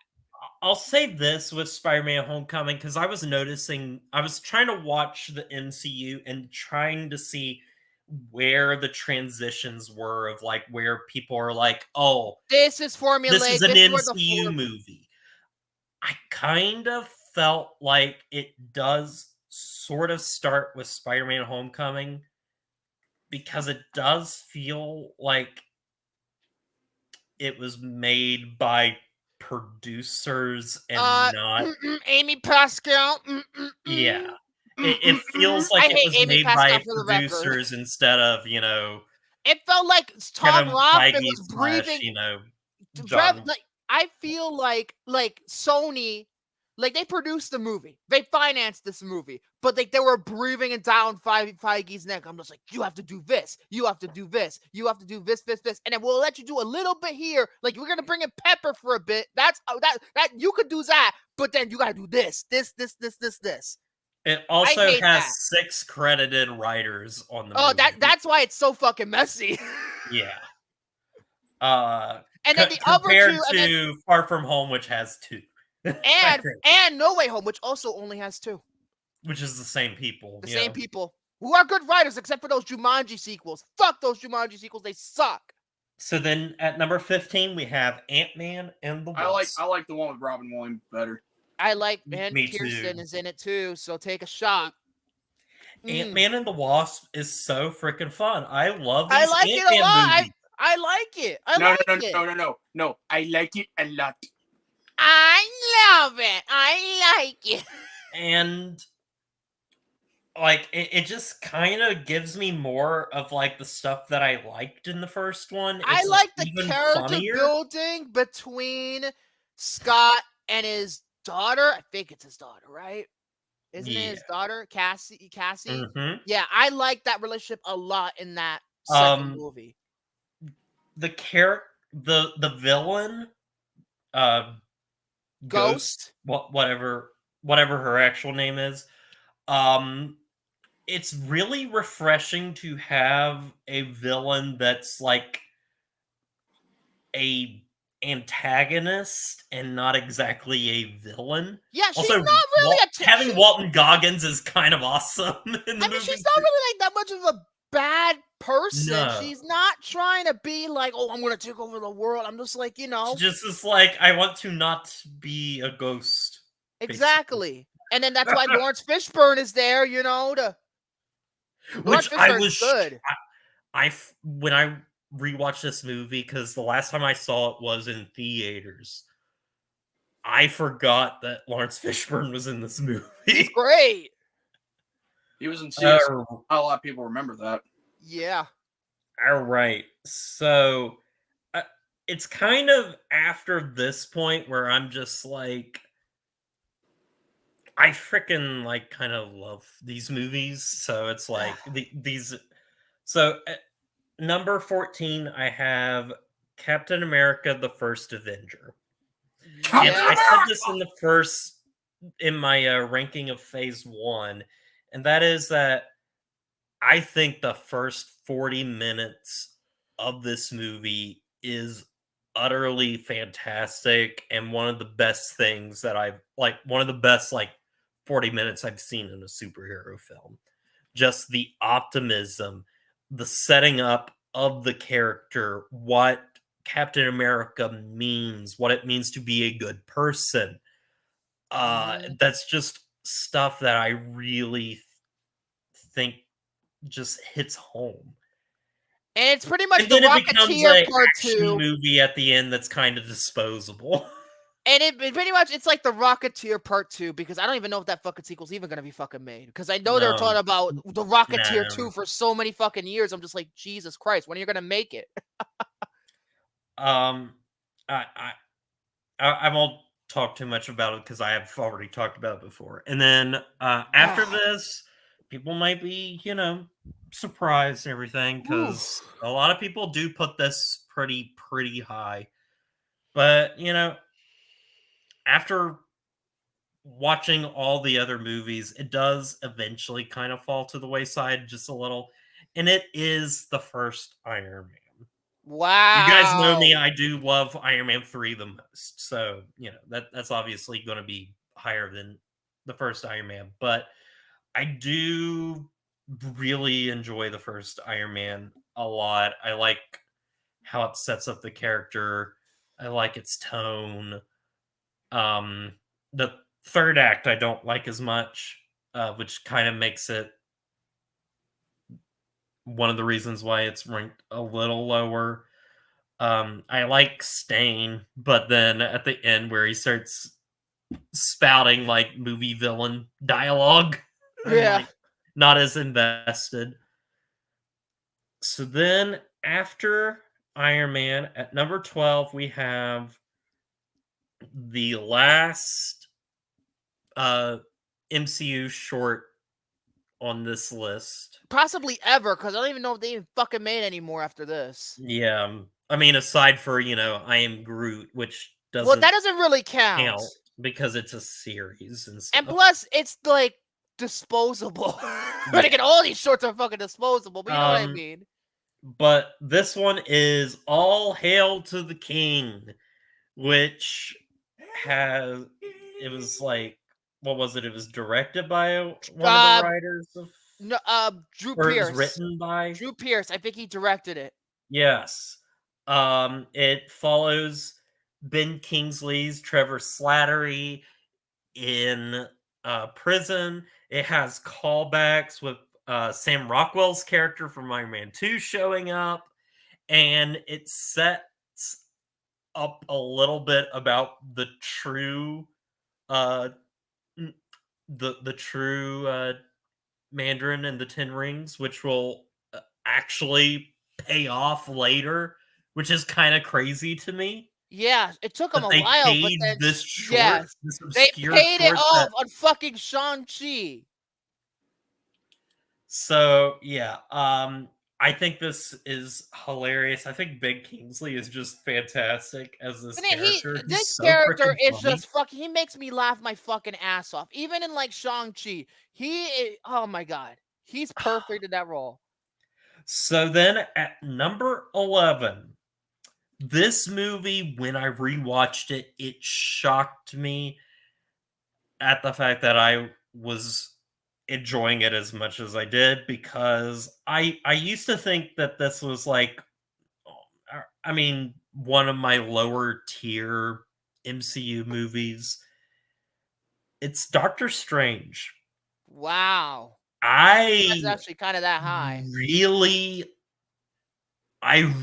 loved this character Because this to time me, around. I feel like even though I do like Scott It Derrickson, is even though Iron Man 2.0. I will say to that. me, I feel like this is where Doctor Strange was kind of the start of the whole formula that you were talking about. Like this movie has a fucking formula to it. It does have a formula. Um, I do agree with that, I mean, but and then also, I do and like the Scott villain is not Derrickson, that but great. yeah, the to its edge, and it never really pays off. But Once there's again, he something. doesn't pay off because you think, oh, they're gonna bring him back in Doctor Strange 2. He barely does shit in that movie. So Yeah, Benedict Cumberbatch though really carries this movie like a lot, and I love the first half of this movie and how broken of a man he kind of becomes and yes, eventually grows into a better man. I mean, it's similar to Iron Man in that respect.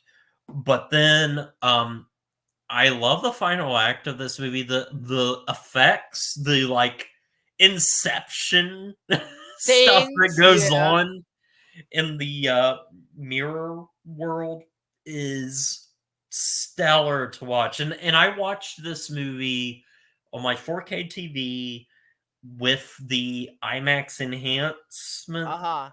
and it was freaking awesome Oh, I got watching it. another name for you. Doctor Strange. Oh, wait, that's Taken. Sorry, I had to do Spider-Man 2. No. I had to. I'm sorry. He said that's pretty good, but it's taken. So yeah, and then after this, might shock some people because it is kind of low, and this is one of people's like favorites, and some people will even rank it as their favorite. It's Captain America: The Winter Soldier. Yeah. This is a awesome spy thriller, 70s spy thriller aesthetic, and I like the fact that they used a lot of practical great, The Winter Soldier effects in this. It's a much darker film that I quite enjoy. I like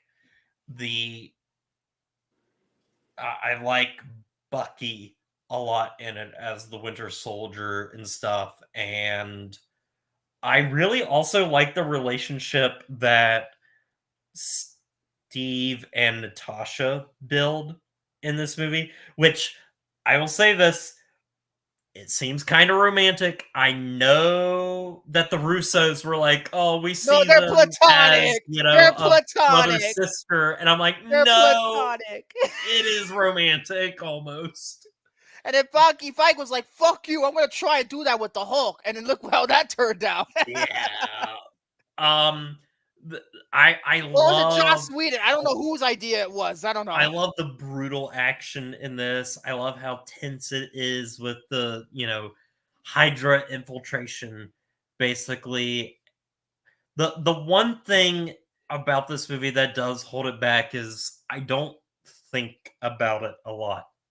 Yeah, I don't really think about it a lot. I really don't Because think about it a it's lot one of either. those I don't things know why. because a lot of people talk about this movie as if it's like Oh, it's like the the game Dark changing. Knight, It's like no, and it's not the Dark no, Knight. it's not the Dark Knight. Come on. Because it's like people aren't talking about the Winter Soldier, but people are still talking about the Dark Knight. Yeah, absolutely. So then after that, at number 9, we have the first Avengers. Which is fucking fantastic. Fucking fantastic. Joss Whedon, you know It me. is goofy as shit. It has Maybe it Buffy's is a feet little or dated, but you Whedonisms, know whatever you what? want I to don't call it. care. I could put this movie in and just enjoy it. I mean, It's to awesome. me, it is that's everything a crowd-pleasing blockbuster should be. It is just It's everything it this movie needed blew to my be. fucking mind when I saw it in theaters. This movie literally blew my fucking mind. It's just one of these things where even if they hadn't continued with phase 2 and this was the end of the road in terms of the MCU, that would have been like the best way to cap it off, you know? Mm-hmm. Had they not continued, that is. But of course they did. But like, if that was if their plan ended there, I'm just like, that's one of the greatest superhero movies ever made. Now at number 8, this is a movie that I originally thought was just good, and everybody freaked out about it just being like so like influential, so big and so different and everything. And I was like, it's fine. I really enjoyed it this time around. And that is the first Guardians of the Galaxy. I'm not as big on that movie as everybody else is. I'm sorry. It I'm just still suffers from a lot of like. To me, it feels like people are like, oh my god, this is like the best MCU movie. I'm just like, not a whole lot happens in it. I'm still in that. I just like really enjoyed it this time And around. the villain is ass. Absolute ass. I think I just really like the characters in this a lot. I do think they're better served in Guardians of the Galaxy Volume 2, but that's all. Yeah. Volume 2 is fucking way better. I'm still almost there. So yeah. I won't talk more about that because, I've already discussed it a little bit. Although, to be fair, I feel like James Gunn, he is one of these guys because, he came from trauma. So all this ridiculous shit that happens in the Guardians of the Galaxy movies, it's in his wheelhouse, Yes. They feel like the closest thing to fucking trauma movies. Yeah. I know a lot of people don't like trauma, but I'm just saying. So, with this, now we're getting into some territory that's a little hard for me. It's really hard to rank these next couple of movies because I started like interchangeably placing them, and it's like I don't have a very good solid placement for them, but this is what I have right now. Okay. And they can change at any point. I'll say this. Okay. So at number 7, for right now, I have Black Panther. Very good movie, except for the visual effects are fucking terrible in that movie. Oh my god. Yeah, the visual looks effects. awful. Let's see. It looks like a PS2 video game at the end. Dude, that fight looks like a PS2 video game. Chadwick Boseman is fantastic though. Michael B. Jordan is great. A fantastic villain. Also just like how important of a movie it is that does focus on African culture a lot in a very powerful way. Yeah, although I will say the fact they got nominated for so many Oscars, not because of the fucking superhero movie. The Oscars just wanted to pull their fucking political card. Like, hey, we support African Americans Now- too. You see? It felt like a political satire kind of card. It didn't feel, to me, earned. Like, I it will felt like say they nominated this. for that. I would have probably even ranked this higher if there's one thing about it that I'm like, I feel like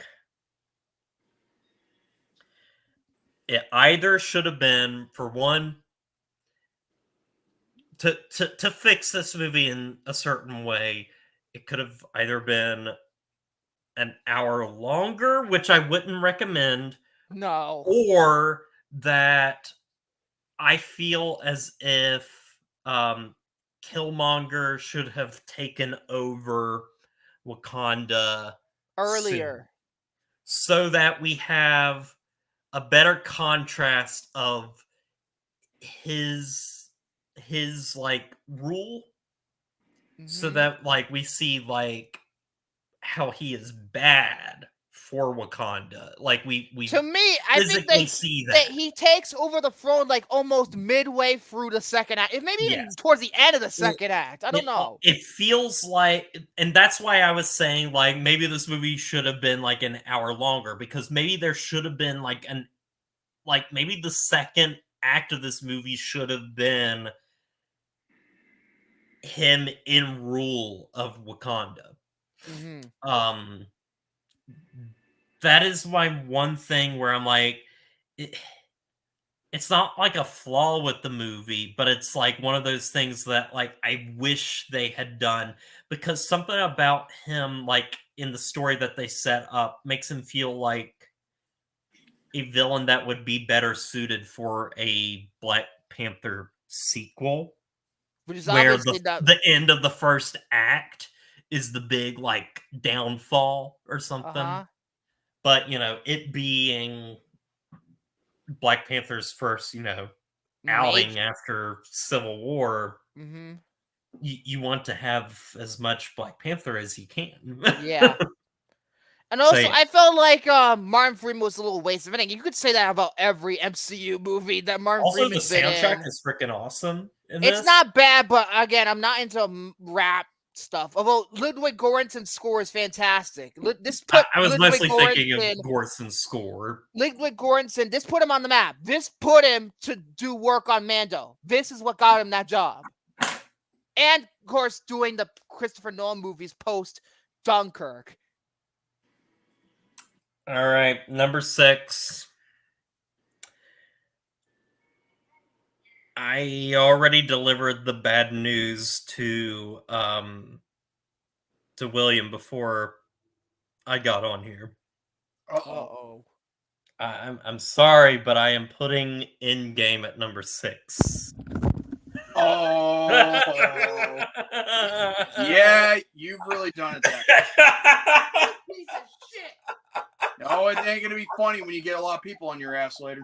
motherfucker. Be going like, "Why are you putting Endgame at number 6? How dare you?" You can kiss my ass. Look what you made me do. Now I'm a fucking mess. Look what you made me do. Uh-oh. Look at He's this in the shit. live All this chat. shit on my damn. Oh no. He's in the live chat right now. Oh my god.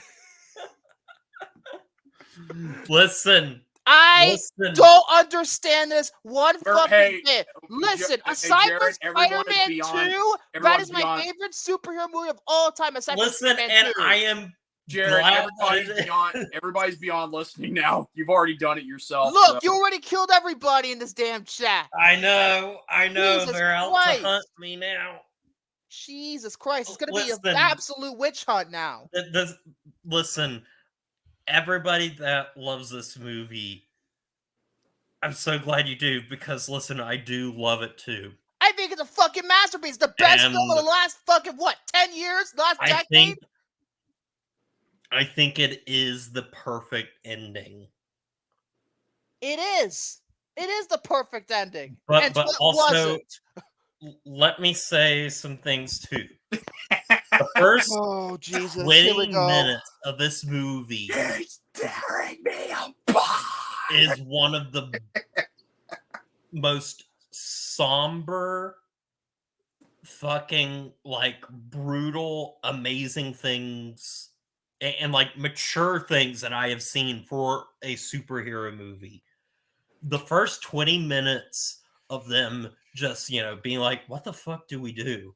And then going and hunting Thanos, killing him, and then having that 5-year jump, and then having stuff like Scott Lang finding out that people think he's dead, and then seeing his daughter, and then just all this stuff is some of the best things that I have ever seen in a superhero film. It makes me feel just a lot of stuff. And I will also say that the third act of this movie Don't you fucking dare, Jared. makes me feel amazing. Oh, It's never mind. I thought you were gonna slam the third act. climactic, I was it's gonna literally beat the powerful. shit out of you if you were talking shit about the third act. Just Tony's sacrifice. God so damn, this is powerfully pissing me done. off. Jared, That moment. Jared, why don't What? you do me a favor? Just say it sucks so you can get Victor all mad. Fuck you. Fuck you. You wish. I can't do that. It's not in my Oh. nature. Oh God. But no, like the third act of this movie, Tony's sacrifice is so freaking Oh. well done. And then there's the moment where Pepper, tells him that he can rest is so amazing. And The best acting of Gwyneth Paltrow's career. Thanks, Harvey Weinstein. Nah, And- just kidding. the funeral is The amazing. one single, I think it lasts about maybe 4.5 minute tracking shot. and you want to know it, like I was trying to hold it in, watching this movie, because I did cry. You did cry. You're an easy crier, But though, compared to well, that me. panning real man- shot of hey, there's seeing nothing wrong all with of the that, Connor. heroes, but And even some of the other characters, like you see Ned and Aunt May in the shot. too. the one moment that actually really freaking got me, and they did not need to do it at all, was that fucking kid from Iron Man 3. Yeah, They- the kid from Iron Man 3 is in the shot. that is where I fucking lost it. Oh my god. Wait, when you mean by losing it, do you mean like crying? He was crying. yeah, he was yeah, bawling like I- a baby, just like the I finale of released- Lost. Tears from my eyes, and Oh. I'll say this too about the third act. I'm very, very, very, very sorry, but I don't love the ending of Captain America as much. You need to shut the fuck up! I like him being old. I like him You didn't being even let him old. You didn't even let him finish. That I was like him enough for being me to get old. pissed. I like the old part. You're so of him, emotionally invested. Yes, but I am the whole- emotionally invested. It is because it's one of his favorite movies of all time. Yes. Look, when it comes down to it, as long Oh as my God, William is destroying me. Oh yeah. Yeah. I think I still might have it, but wait. If he says something else, I'm gonna fucking get him. like, come Continue, on, it's all please. about storytelling and it's all about his, opinion. Listen, It's also about money too. Come on. This is the highlight right here. it's not my favorite, but listen, I freaking love this movie, and I think it's a worthy finale.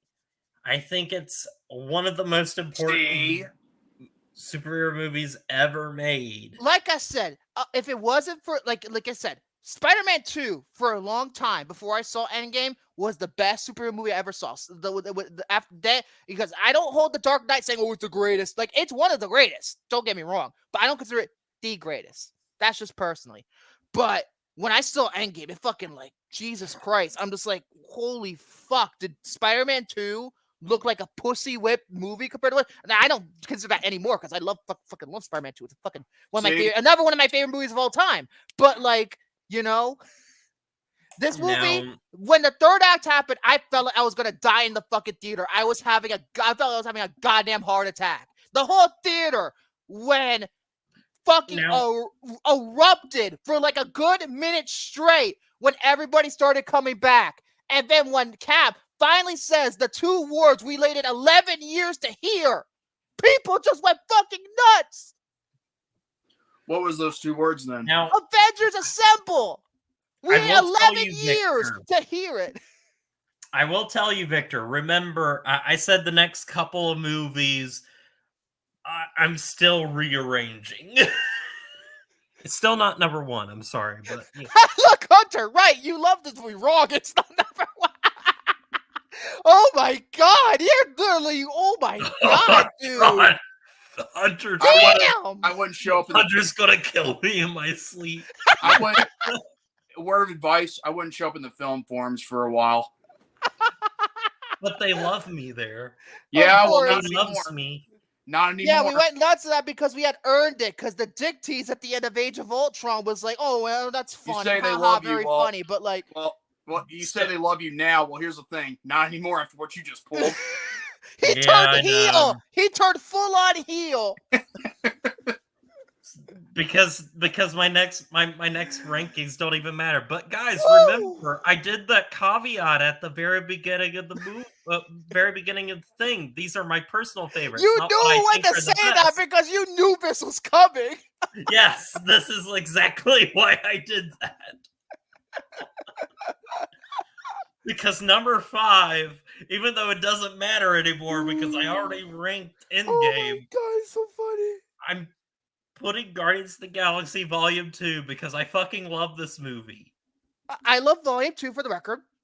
It's one of the best in Phase 3, but over Endgame? I love its characters.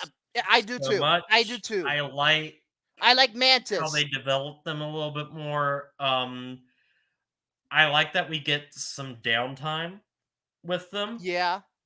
By the way, I gotta say, know them a little bit more, and then also the ending of the movie. Yeah. With hey, Jared, what's his face's death is. Jared, I hate to cut you off, Jared.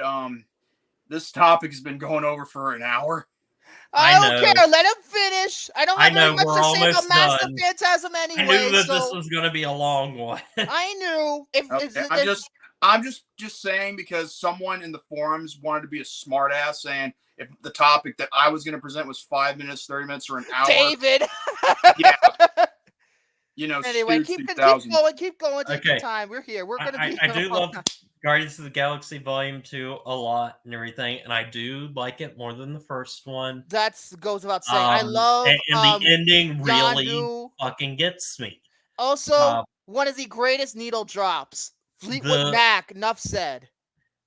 More like the biggest needle movers. Volume 2 are so far the only MCU movies to make me cry. Wow. Number 4, obviously it's not going to beat this, not going to be Endgame for you, Victor, but you might be happy at least that this movie is getting the justice it deserves. Is this Age of Ultron? It's Age of Ultron. Yeah, it deserves to be this high, even though it's not as good. It's not Endgame levels. Don't get me wrong, it's not Endgame levels. But this movie deserves more recognition than it fucking gets. Everybody's like, "Oh, it's a mediocre movie." I'm going to say that this movie was actually just a little bit lower, and as I have been watching the movies, I have been thinking about this movie more and more. Mm-hmm. Age of Ultron, and it's just one that I'm like, it's one of those movies where I'm like, I feel like I could put that in at any time. And it's Joss Whedon's swan song, not by choice, but you know. Number 3 is a movie that surprised me quite a bit when I rewatched it and everything, and I talked about it extensively last time. It's Iron Man 3. Yeah. I freaking love this movie. I love its humor. I love how dark it is. The finale of that movie is so amazing to me that I'm like, I wish that this movie would get, the love it deserves. Mm-hmm. Because Yeah. I know a lot of people love the first Iron Man I think the most, marketing but it's for like Iron I Man. think Listen, this movie needs the some love. marketing for Iron Man 3 is what caused this thing to like be divisive because they set it up as a dark final chapter for Iron Man. And no, it's actually the fucking most comedic because it's fucking Shane Black. I mean, Ben Kingsley, when he says when he's the Mandarin, and then he just says, "Oh, it's not me," and like the funny. Oh my god, like I can't praise Ben Kingsley enough. He's fucking hysterical in this movie. Guy Pearce is good too. All right, we're down to the final two. I know one of them. I'm trying to remember what was the other. Fuck. God damn. Are they Number both phase 2 is Infinity War. Why would you put Infinity War over Endgame? No, that's not right. This is not right. This is everybody's like Letterboxd. A culmination. It's not a culmination. It's one half of a movie. It's one half of a movie. I watched this movie and I'm just absolutely enthralled by every sequence in this film. How is this even remotely possible? The Endgame very beats opening the of the film murderers. to the battle in New York to the fights on Titan to the Thor getting his fucking new badass hammer and then fucking going to Wakanda and beating up some people and everything. And I'm sorry, I know it's a cliffhanger ending, but I freaking love the end of this movie and how it's like almost like a funeral march.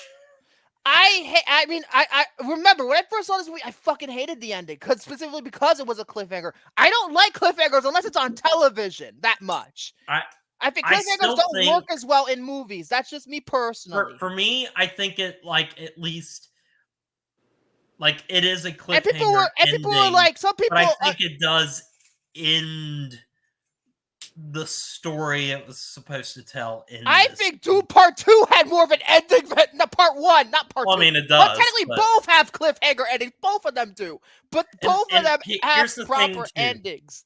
Here's something that I didn't mention for Endgame, and I'm sorry, Victor, but I don't find Thanos as interesting in Endgame as I do in Infinity War. But there's a reason Thanos for that. There's a reason for that. Endgame is just, he's not the Thanos of. Here's the thing. There's a reason for that.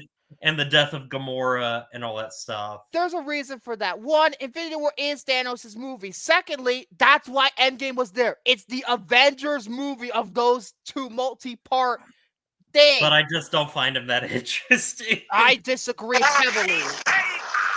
God. Also, I feel like War. I like Infinity War just fine. I love it a lot. It's just that to me, it's a dick tease movie because everybody's like, oh, they're all separated. And people, when the Russos were promoting the movie, they were like, oh, we only did it this way because, it would only make sense. It wouldn't be clusterfuck. No, they did it to fuck with the viewer because when the third act of Endgame hit, that's when they were going to fucking pull it. That's when they were going to. It was pretty much a dick tease movie. That's all this movie was, dick tease. But now we come to the end. Civil War. Sometimes, what is it? The journey is the end. Whatever Tony said. Yeah. But no, yeah, it is Civil War. Directed by Alex Garland, but Kirsten's not in it. But not just kidding. I love this movie. Winter I adore Soldier it a lot. I love its style, but I think its style is perfected in Civil War, especially in the first half of the movie, of it being this like thriller This movie kind of you're movie. talking about is also the introduction to the MCU Spider-Man. It is. And it's a great introduction to him. And it's a great introduction to Black Panther. I Also, love Daniel seeing Bruhl, this team Zemo. crumble. And I think Zemo is just one of the best villains of this entire franchise. Yeah, I mean Daniel Bruhl. I'm surprised he didn't get that much roles after He's this. such an understated villain because he doesn't have powers. He can't doesn't really fist do fight with anything. anybody, He but doesn't he fight is able nobody. to tear them apart. And that is so powerfully done. And I love the connection, especially at the end, when you really focus in on him. And it's like why he did the things that he is doing. And I'm like, that's a powerful scene. And when Black Panther is like, like he's talking to him at the end. You've let vengeance consume you. Vengeance is consuming them. Oh, look, it's just like the Phantasm. It will not consume me. And I every time I watch this movie, I am brought back to when I watched it for the first time. Then again, I feel that way with also like stuff like Infinity War and Endgame. But I don't know, like this one just really speaks home to me. Also, to me, it's my favorite. It doesn't have to be everybody's favorite. It's one of my favorites, in the top 5 easily. Maybe in the top 3. I don't know. I don't remember. It's one of my favorite superhero movies of all time. What I like about it is that even though it's technically called Captain America Civil War, let's face it, folks, it's Avengers 2.5. That's what this movie is. Anthony Mackie even said this. It's Avengers 2.5. It is. And that is the end of my exhaustive ranking. Oh my God! Look what you did, Jared. Look what you did. I will be ranking Phase 4, but you know what? It'll just be Phase 4. No, you will do it shorter, not longer. It'll listen. Here's the thing, though. With Phase 1, it's gonna be difficult considering now instead of short films, he has to watch all these fucking television shows, which only 2 of them are any good. I know. I said. In fact, Morgan and I were going to watch the first episode of WandaVision before this podcast, but we didn't have time. Oh, damn it! God damn it! By the way, if it's not listen, boy. If in order to redeem yourself, you gotta put that as number 1. For Phase 4. If not, I'm gonna fucking make sure you literally. Here's the thing. If anything, WandaVision is like a top 5 MCU thing for me. So well, then thank God, it's probably gonna be number 1. Yay. It's already gonna be number 1. You don't need to confirm it.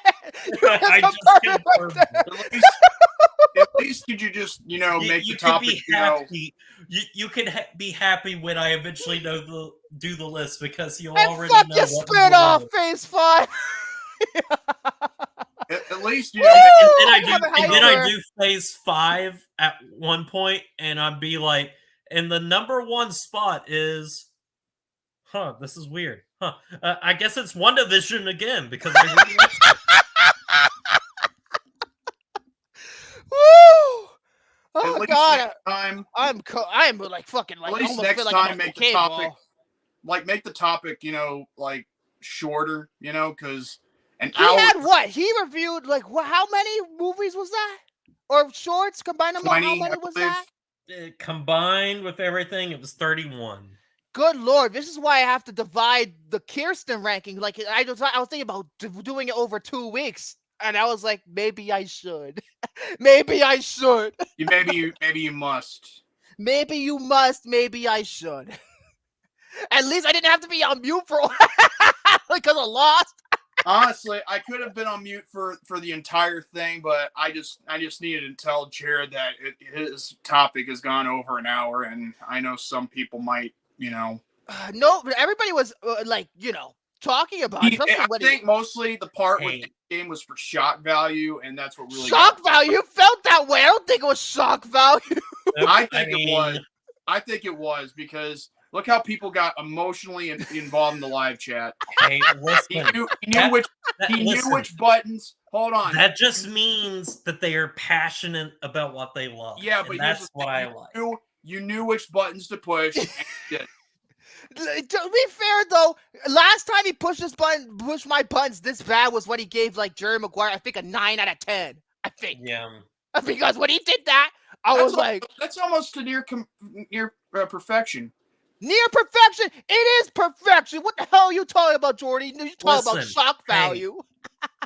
If we end up watching Alexander at some point and you guys give it like a 1 out of 10 and everything, you know what? I'm going to be like, okay. I don't know about Alexander though. That's for sure. Here's the thing. Alexander. I mean what I said, shock value. Because here's the thing. I knew what Jared was doing right here when he said, Endgame was going to be number 6. He became Zemo right there. He knew he doesn't have to beat anybody up. He knew to psychologically torture people. He became Zemo. Guys, he knew what he was doing to get everybody to react. And, here's the thing. I'm not, Vic might as well discharge them both. Okay, I don't know about that, but wow. At least to me. But also at the same time, I want to give my actual opinion. Yeah, of course. It's your opinion, but I know one thing. It's, what you did, it's your opinion, and yet it's also, shocking, for most. Yeah, it's like, yeah. But again, Zemo won, looks like Jared. Just like Jared. Anyway, we're going on for far too long. We gotta get to the movie. First and foremost, you gotta watch some ads first. So please bear with me as we'll be right back. Ronald, there's something terrible on TV. That is terrible. Let's find something better. That's a lot better. Thanks, Ronald. Oh, dear. Calling Unit 4. Two Faces heading west on. Never mind. Batman got him. Unit 6. The Joker's ramming City Hall. Never mind. Batman got him. Be advised, one action toy comes with each Batman Happy Meal you buy at McDonald's. All units be on the lookout for Catwoman. Never mind. Hey, kids, rock and roll. REM's Automatic for the People has been voted Album of the Year by critics everywhere. When have they ever agreed on anything? Perhaps the last time REM made an album. Automatic for the People by REM. Yeah, it's actually a good album, good music, rather than not bad. Anyway, you want to do the honors since it was your movie, Jordy? Yep. This movie is basically, the beginning in a way, because it says so in the description of, the Batman the Animated Series. Technically, I think it's like the season 2 premiere, but where it fits in the continuity. But anyway. Well, basically, when you think about it, it kind of makes sense for it to actually be watched before the series. I think it should be viewed over at the beginning, after season 1, but before season 2. That's how they produced it. That's how I think it was intended to go. At least that's just me.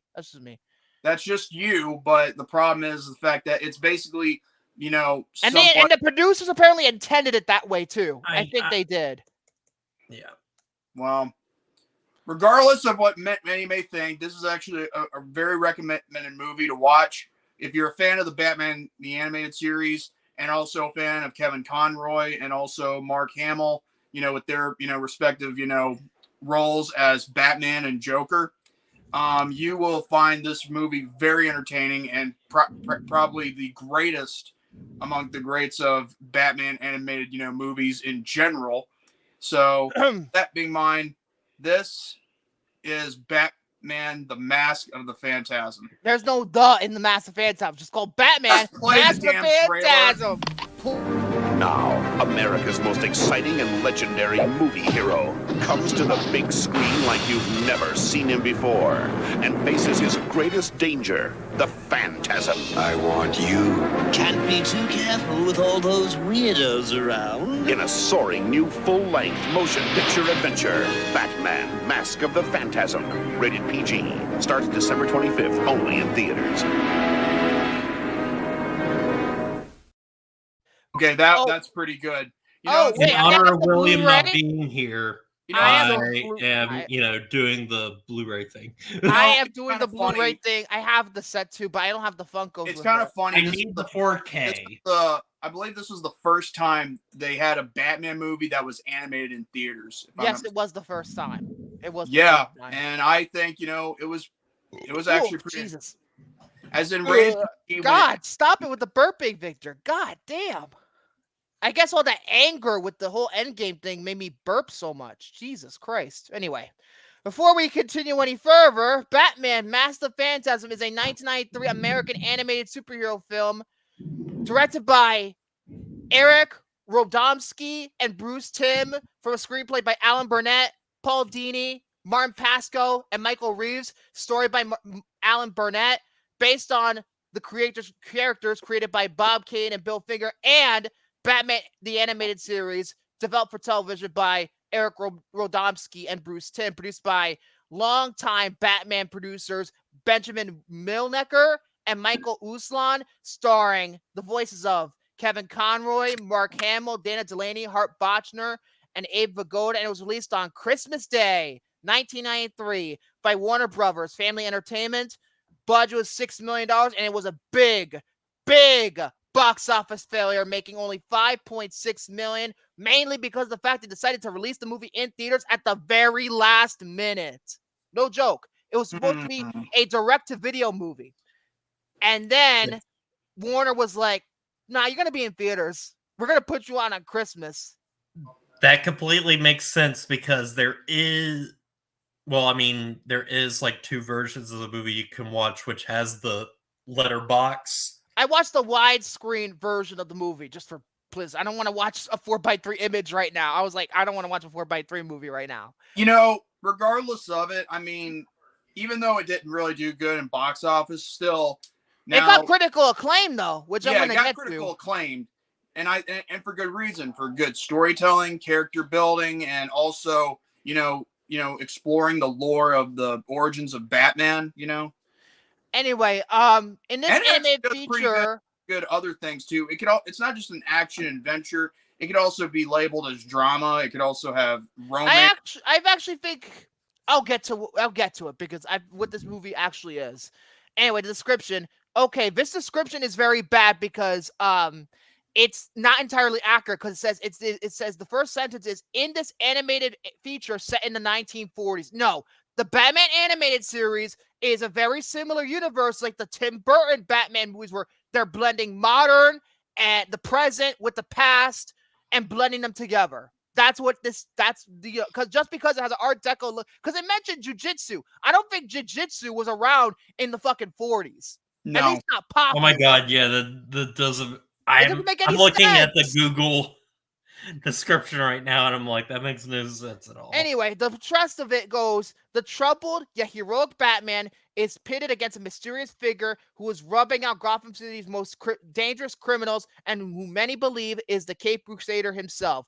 Batman's alter ego, millionaire Bruce Wayne, is about to get married to lovely Andrea Beaumont, who it's Andrea, excuse me. That's how it's pronounced in the fucking movie. Andrea, yeah. Who helps him recover his need to avenge his parents' murder, meaning that his crime-fighting days may be numbered. 83% rate on Rotten Tomatoes, 7.8 out of 10 on IMDb. I got no idea on Metacritic, and a 4.0 on Letterboxd. Okay, that description you just gave out, that is not in. That is very misleading. That's an awful description. It really is. I mean, it's not entirely accurate. Okay. Do we have to explain the story of how it goes? Or I don't think we do, because a lot of people have seen this. Because even though it bombed the box office, it did very well on home video. It did very well. Not too many people nowadays, appreciate good, like movies like Batman Mask of the Phantasm. I actually beg to differ. This movie is very beloved. I know it's very beloved. I think now people. What? Oh, so now? Oh, now you decide to show up. Now you decide to show up. Well, are we live still? Yes, we are live. Okay, I'm not going to be on here for that. The anonymous person that we were talking about, folks. Yes. Sorry, there was some things coming up. I'm not gonna be on it for too long because I gotta eat. Because I'm on my. We're gonna see Terrifier 3. Number one movie in America to actually beat the Joker, just like I know, right? Yeah, we're seeing it. We're seeing the 10:30 showing, the last showing, with all the sickos out there, as Tony Khan would say. Oh, don't I already give me the remote real quick. Montana, so I don't want to talk about him right now. Huh? I already talked about Tony Montana. I don't want to bring it up again. Oh, sorry, Joe, for the trauma. Anyway, it's not trauma. It's just boredom. Two things before I go. Yes, William, I'm here, and I'm only here for a few minutes. I got pizza, wings, and cheeseburger. My beautiful baby over here, devouring all of it. Anyway, two things. Number one, and I sent this in the group chat, Jordan, but I want to tell you now, I did get Sparking Zero. I'm in the process of downloading it. Yeah, I think I'm gonna try and see if I can get mine if my dad's able to, help me out. Thought you were getting it Monday. Yeah, well, Monday was what was it yesterday? Columbus Day. Yeah, or what was it? Indigenous People Day as well, or the Murderer People Day. The Murderer People Day. Yeah, the bank was closed yesterday, and so there's that. Yeah, I was supposed to get it yesterday too. I was originally going to get Friday, then some came up. Then I was going to get Monday, then some came up, and then today I finally got paid, and I'm like, you know what? Fuck it. I want this game. I'm gonna wait on Silent Hill 2. Money. Yeah, here you go. Take my money. Anyway, my point is that so I'm getting that. I'm downloading it right now. That's my topic, and I know we have topics. But my main topic is, of course, the Batman Mask of the Phantasm. Y'all are already talking about, correct? Yeah. Well, we just barely got started. Well, I'll give my initial thoughts because I can't be on it for too long because I promise my girl we enjoy our pizza and get excited for Terrifier 3. Baby, you excited for Terrifier 3? You're excited? Yeah, you baby. It's hard to clown on Christmas. All right, now go out there and get me some hot day money, huh? Yeah, go give me some goddamn money. Anyway, so, but yeah, I'll give a brief thing about it just so I can get out of here.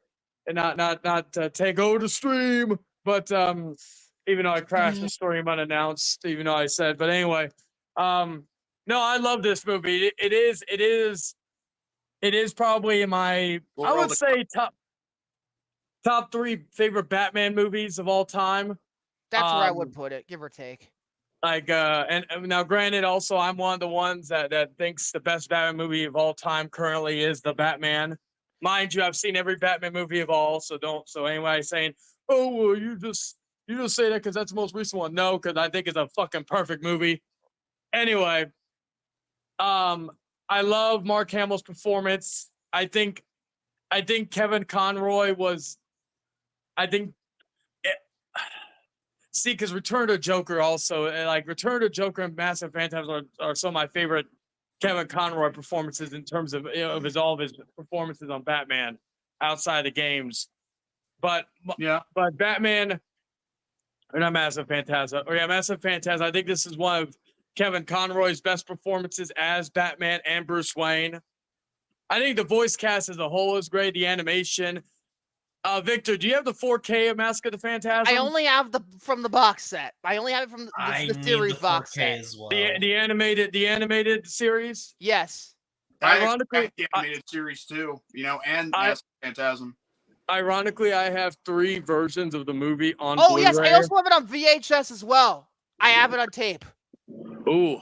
Yes, I do. Ironically, I have 3 versions of Mask of the Phantasm on Blu-ray, not count the 4K. I got the 4K with the Blu-ray, and then I got the Blu-ray from the Batman the Animated Series box set, and then I also got the Blu-ray from the 80th anniversary animated film box set that I have also, which I think is kind of funny. Anywho,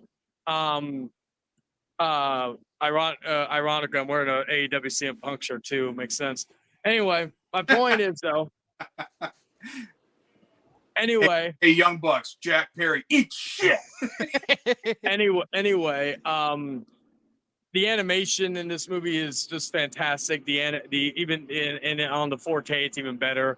I I think the score is one of the best things about it, and the Phantasm character, I just loved. I loved the opening to it, and also has some of my favorite Joker lines as well. When that's why I tell people, I'll be like, "Don't touch me, you old. I don't know where you've been." So like, I would give it. I would get like, as far as the animation, the story, I loved one of my favorite scenes of the movie, and I think a lot of people's was Alfred's reaction to when he first put on the cowl. Which again, I thought that was a great scene because he looked horrified. Which again, Batman is supposed to instill fear into the hearts of his enemies, which even his closest friends, if that works, and it's going to work for the villains. But I'm going to give it, as far as my score, because I don't really have any flaws with it. I really don't. Like, the third act is great. I always got a kick out seeing Toothless Joker. I think that was kind of like with him missing a tooth. I think that was funny. But like, really, I don't have any flaws with it. So I myself, so I'm not going to be here that long. I'm going to give it the, I guess, when I used to review movies as Hangman Charlie, I would give it the golden noose. Whenever a movie got 5 out of 5, it was got the golden noose of 5, Hangman noose out of 5. So I will give it the golden house of 5 houses out of 5. So congratulations, Batman Mask and Phantasm. You won a brand new house. Actually, in your case, you want a new apartment complex. Oh yes, I remember your mom actually gave me that name, the apartment of Chain. I was like, that's a nice ring to it. But I was like, and in my head, No. I think it's more like the complex of Chayton. Yeah. I wanted to be like, whenever your mom said that, I wanted to be like, you're taking this name way too literally. But okay, I like the name. But anyway, well, that was when we couldn't stand each other at one point. Yeah, no, fucker. I'm kidding. Hey, it goes without saying. I know. That's like when I was wishing David a happy birthday, and I was like, yeah, I can't be completely nice to you, David. I gotta tell you, I want to run you over with my car and peel your face off with a piranha. You don't even know how to drive. And that's the point.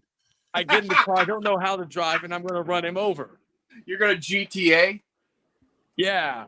Oh yeah. my God. I'll just imagine every NPC in GTA. Which character would you be? See, that's hard because I love Trevor and I love Michael, because Michael feels more like me in terms of movies because he's a fan of film and all that. But Trevor also is like me due to his unpredictability. So I don't. If I could only pick one, though. Trevor's a lot more fun, so I'm gonna go with Trevor. Yeah. Like, I love Michael. Like, Franklin was always my least favorite character, and that's just because I just found his arc. I was gonna say it's not because he's black. Well, let me ask you, Jordan. Does Trevor resonate more so you because he has the same hairline? No, I think it's oh my gosh. I think it's because of somewhat of his personality. It's not. I mean, it has nothing to do with hairlines or hair in general. I know. I'm just fucking. I think his personality is very, very, well reflected in how society is. I will say though, Jordan, I am proud of you though, because I remember back in the day you were so insecure about that, but like now you're very you know how to take them in the chin regarding that. But like I told you, Jordan, I will always give you this. You can I may be able to grow a better head of hair than you, but you can grow a better beard than I. So that's one thing you will always have over me. This is true. I mean, that's a better beard than mine. Yeah, so I can't really. So here's the problem with mine as you can see. You got that line. Oh, see, I have that to us. Like, okay, my goatee will grow like devil horns, which is appropriate. It'll grow like this, but it'll have a gap between here, and then there'll be some patches here and there. And then I can grow a hell of a porn stash. But yeah. But yeah, baby, you like my porn stash, right? Just as cute, right? You don't like and all that. I was wondering. Hot? Oh yeah. Now you say it's hot. Now I know you want to grow a porn stash. Yeah, she was kind of sad when I grew my porn. When I had to shave it, but I told her I had to do it for work. Now So I could can't look up. unsee that, says Hunter. Oh my god. But yeah, I so that's my little thoughts on that. I appreciate y'all, and I apologize for not being able to come in earlier and all that. But yeah, so y'all continue your thoughts on the thing. I'm gonna enjoy some pizza, and then we're gonna go see a murderous clown brutally murder people, and and possibly other people that I'm not that are maybe offensive people. But we'll see if it offends anybody. But yeah, it won't offend me if anybody knows that the movie When Evil Lurks, and I love that movie that came out last year, and there was a scene that was very disturbing. Yeah. So yeah. Anyway, I will bid you all adieu, and David 3000 Network can suck it. Oh God. And all that good stuff. Anyway. Y'all take care. It's on his birth. Is it still his birthday? No, it's not. It was yesterday. Okay, my days are all fucked up. Wow, his birthday was the same. It makes sense. He's an evil tyrant, and fucking David 3000 is born on the same day that a fucking dude came to colonize and pillage and murder people. That makes so much sense. I can't believe I didn't see this. Someone should make a picture of David 3000. But it's Christopher Columbus. Anyway, with that little zinger. Bank yesterday. Huh? He's the reason why my dad couldn't go to the bank yesterday. Yeah, he's David 3000. I blame Joe Biden for everything, but for this case, fuck David 3000 because we couldn't get paid. Fuck David 3000. You know what? Oh my god. Same boat. I blame Joe Biden for everything, and I'm gonna have to blame David 3000 for everything too.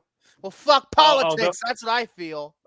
Yeah. But anyway, guys, y'all take care and ta for now. Okay. Wow. Jesus. Where do we go from that? Where do we go from here? Okay, I'm gonna try. Hold on a second. You know what? I want to play a clip that Hunter referenced. Give me a second. Okay, here it is. All right, now get out there and make me some goddamn money. Now, let's try and focus here on our task at hand. It already got out of hand. It already did get out of hand because I think I can take it, from here. Because, I mean, I feel I have quite a bit to say about this movie because I feel like Massive Phantasm, at its core, it's not a noir mystery. It is not like an action type of suspense movie. At the core of it, it's a tragedy. It's a love story. That's what this movie is. Because without it, the Phantasm would be a fucking gimmicky character. I agree. Yeah. It's also got some mystery into it too, along with, action, adventure, and then there's I just personally feel that's drama. what the core of it is. It's a tragedy. That's the it's core a love of it, but story. there are other elements. There are other elements that play into it that actually make it even better. I feel that remember, the animators only had 6 months to complete this movie. 6 months for an animated movie. At this point, that could have been 2 to 5 years.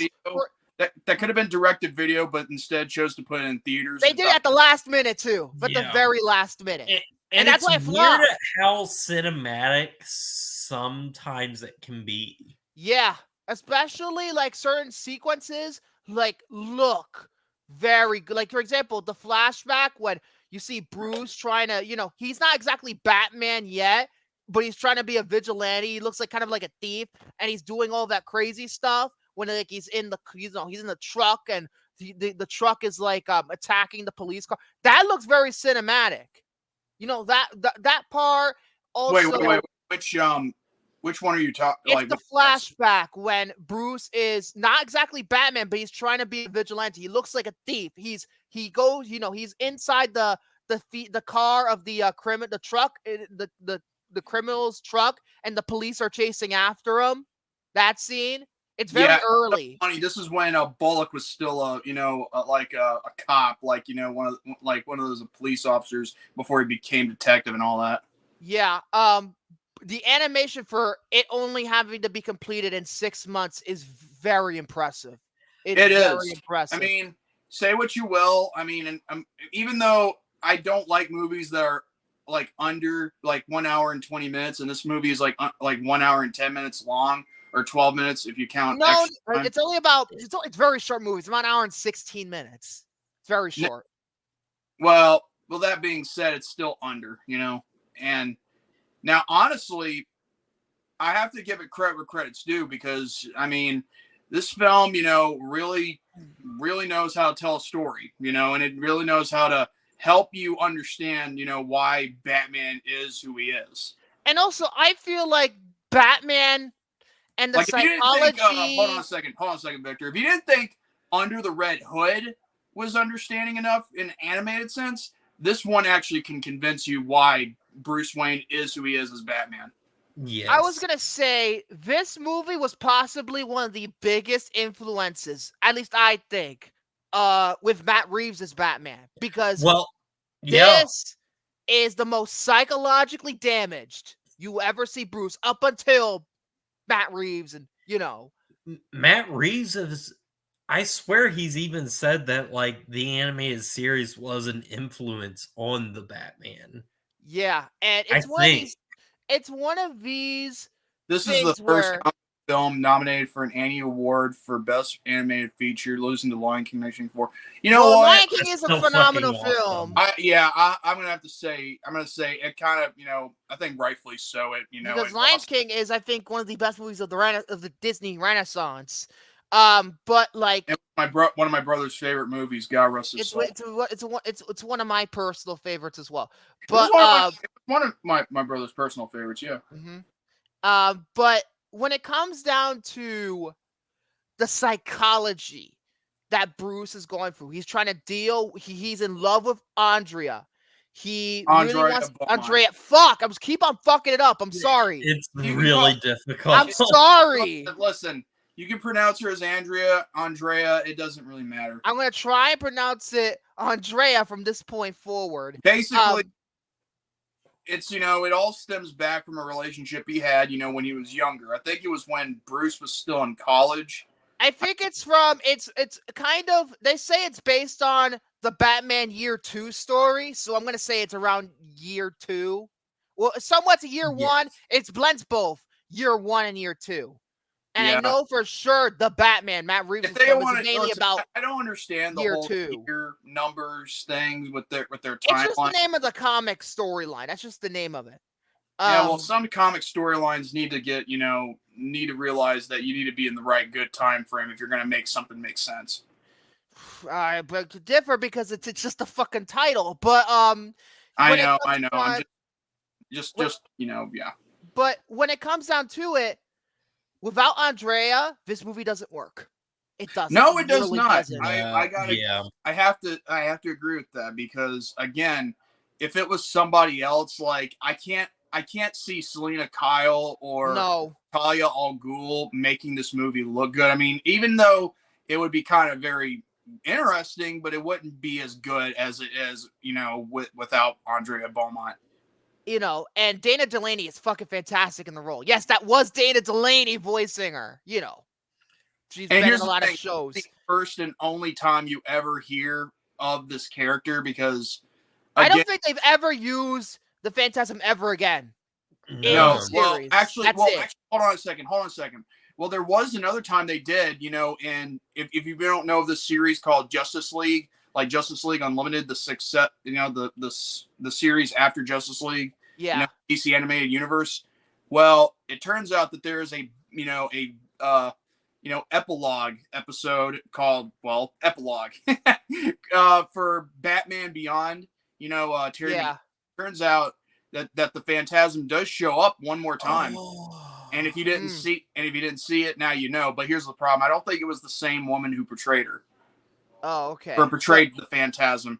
I mean, it could have been. I mean, it was obviously someone else. But at the end of the day, I think this is what. And granted, you have to remember that the Phantasm has I don't know how the voice changer is, but apparently the real voice of Phantasm is Stacy Keach, who's been in a lot. He's a character actor. I'm also looking, and I'm actually surprised that the Phantasm hasn't been used really all that much. Yeah, because it's a creation specifically for this movie. Phantasm it's was interesting in because Harley Quinn was also an invention of Bruce Timm and them. That's true. Dana DeLay did voice Lois Lane in the Superman animated series that followed the Batman animated series. She did. Despite the title, the Phantasm is never referred to by name. No. You know what? That is true. That is true. The person is never the person that that Andrea is trying to be is never called out by name. Yeah. That is what you were saying. That is good that you pointed that out, because I always notice this in the film every time I watch it. And yes, I watch it more than once, so don't judge me. Well, I watch movies more than once. Listen, I think I watched Nutty Professor this year twice. So you're not. Well, the thing is, when it comes down to Batman films like this, it's near and dear to my heart, because my best friend actually, has this on VHS. I mean, I have the tape as well. I might bring it out. I don't know if he still has it, but I remember he had it when we were kids. But anyway, so funny enough, this is actually, one of those films where the main person that the movie's named after is not called out by name, which is actually pretty rare. Think about it. Yeah. But I really like this movie. Has flashbacks sprinkled. I think 2/3 of the movie is a flashback. Actually, I think not a lot of it takes place in the present. Pretty accurate. And here's the thing: I think it is, it is, justified, because most of the things. In other words, this movie predicted Lost and how they would do flashbacks. Well, I wouldn't go that far, but I would say that this movie is quintessential to have these flashbacks in there, so that way we can understand better of why Bruce is the way he is, why Andrea is the way she is, and why certain characters, done what they did, Yeah. When it comes down and you need to stop being predictable for Hunter right now, because he's calling out everything that that he knew you would do. Jesus Christ. I also feel that this movie it's really well done in terms of how they implement the Joker, because you don't really see the Joker right away. I think it's about maybe halfway through when you see him for the first time. Although technically he's in the flashbacks, but you can kind of tell because of the nose. That's how I noticed the nose. He looks like a Jewish nose. His nose. He kind of looks like a Jewish person. No, I don't mean to be anti-Semitic. No, I'm not anti-Semitic. I'm just saying his nose. No. You're making sense. Don't worry. I knew because of the nose. Hold on a second. Hold on. My God, Joker, he looked like a Jewy Jewstein. What the? But yeah, he is one of the main guys from what's the I gotta play this. You don't fucking talk to me like that, you little piece of shit. And funny that he's beating up Joe Jonas because he is a piece of shit.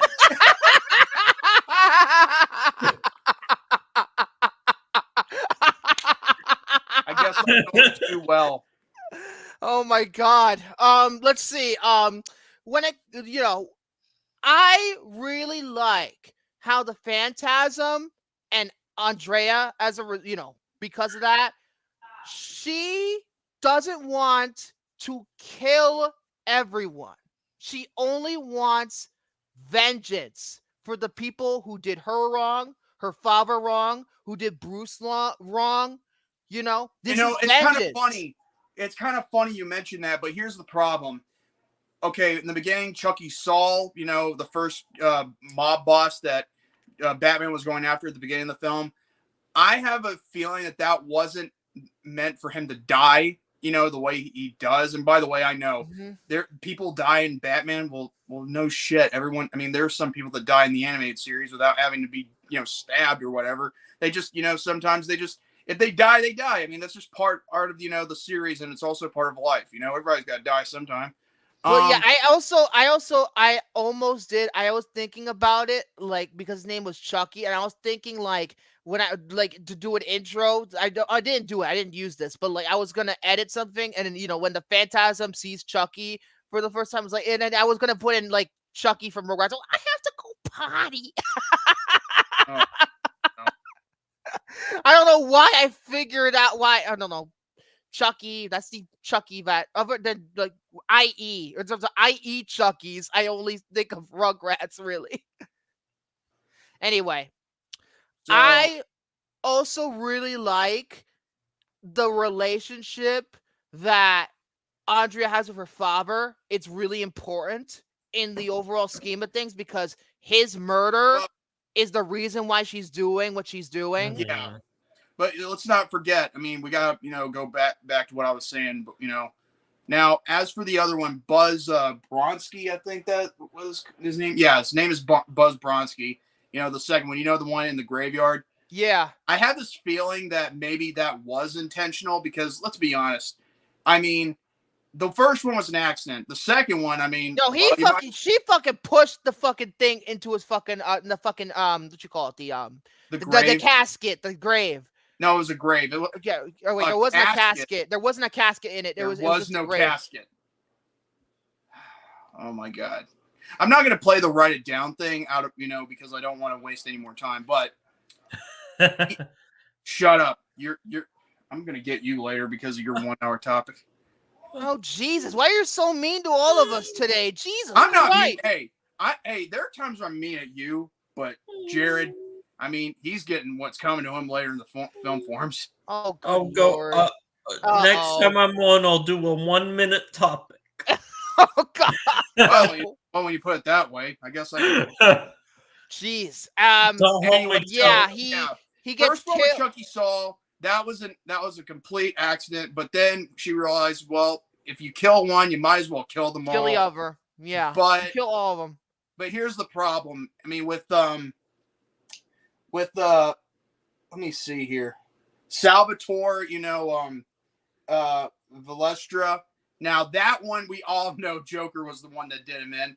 And you know what's so funny?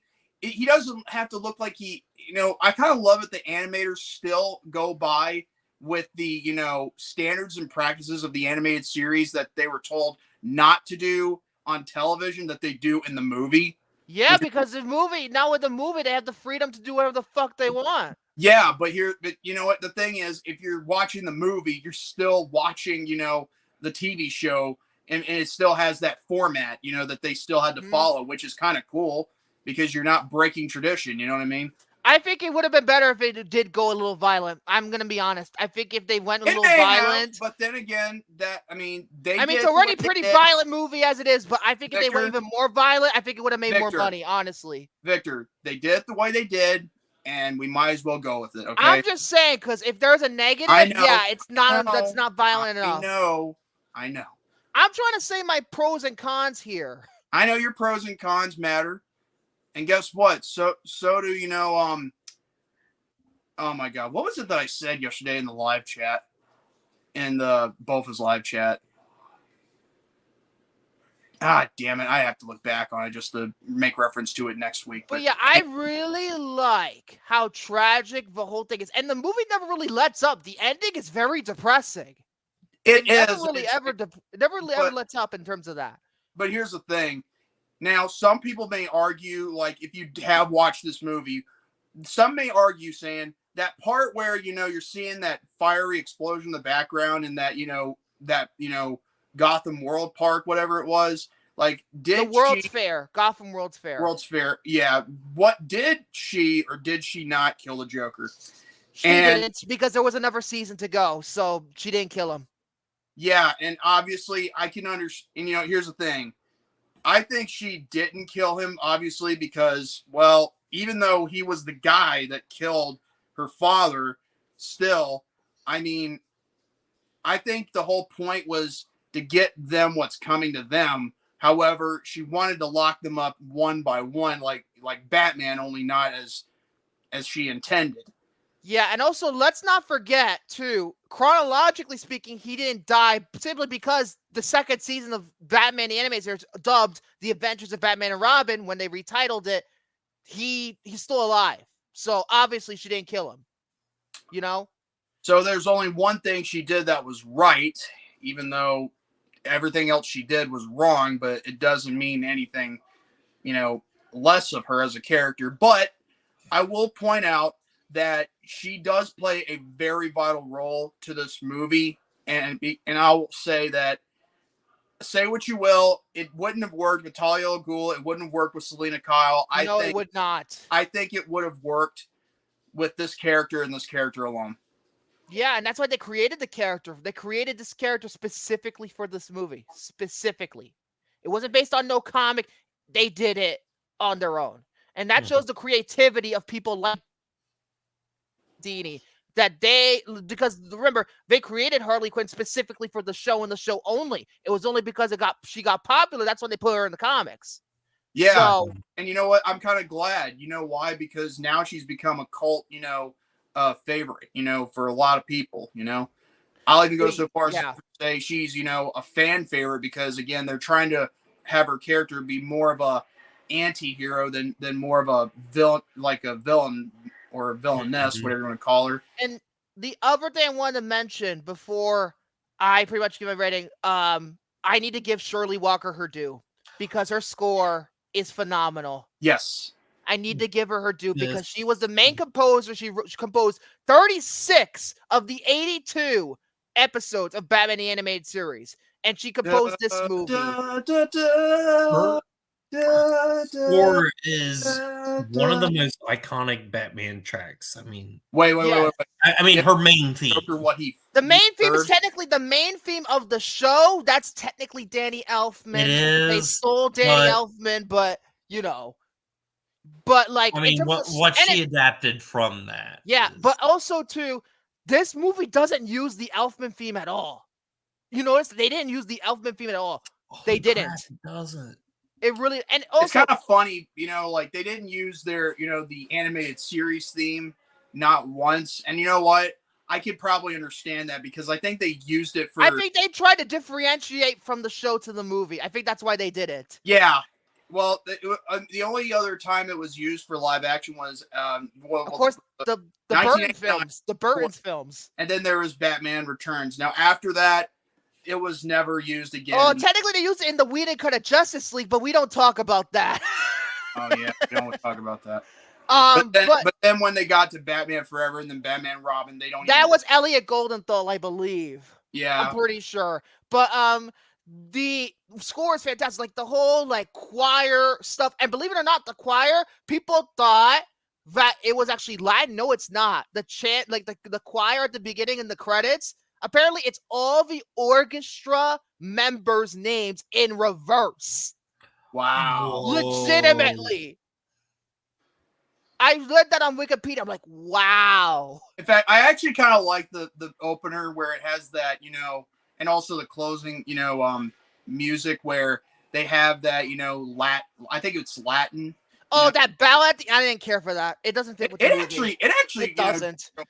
It's cheesy 90s R&B. I don't know. I think it works with the film.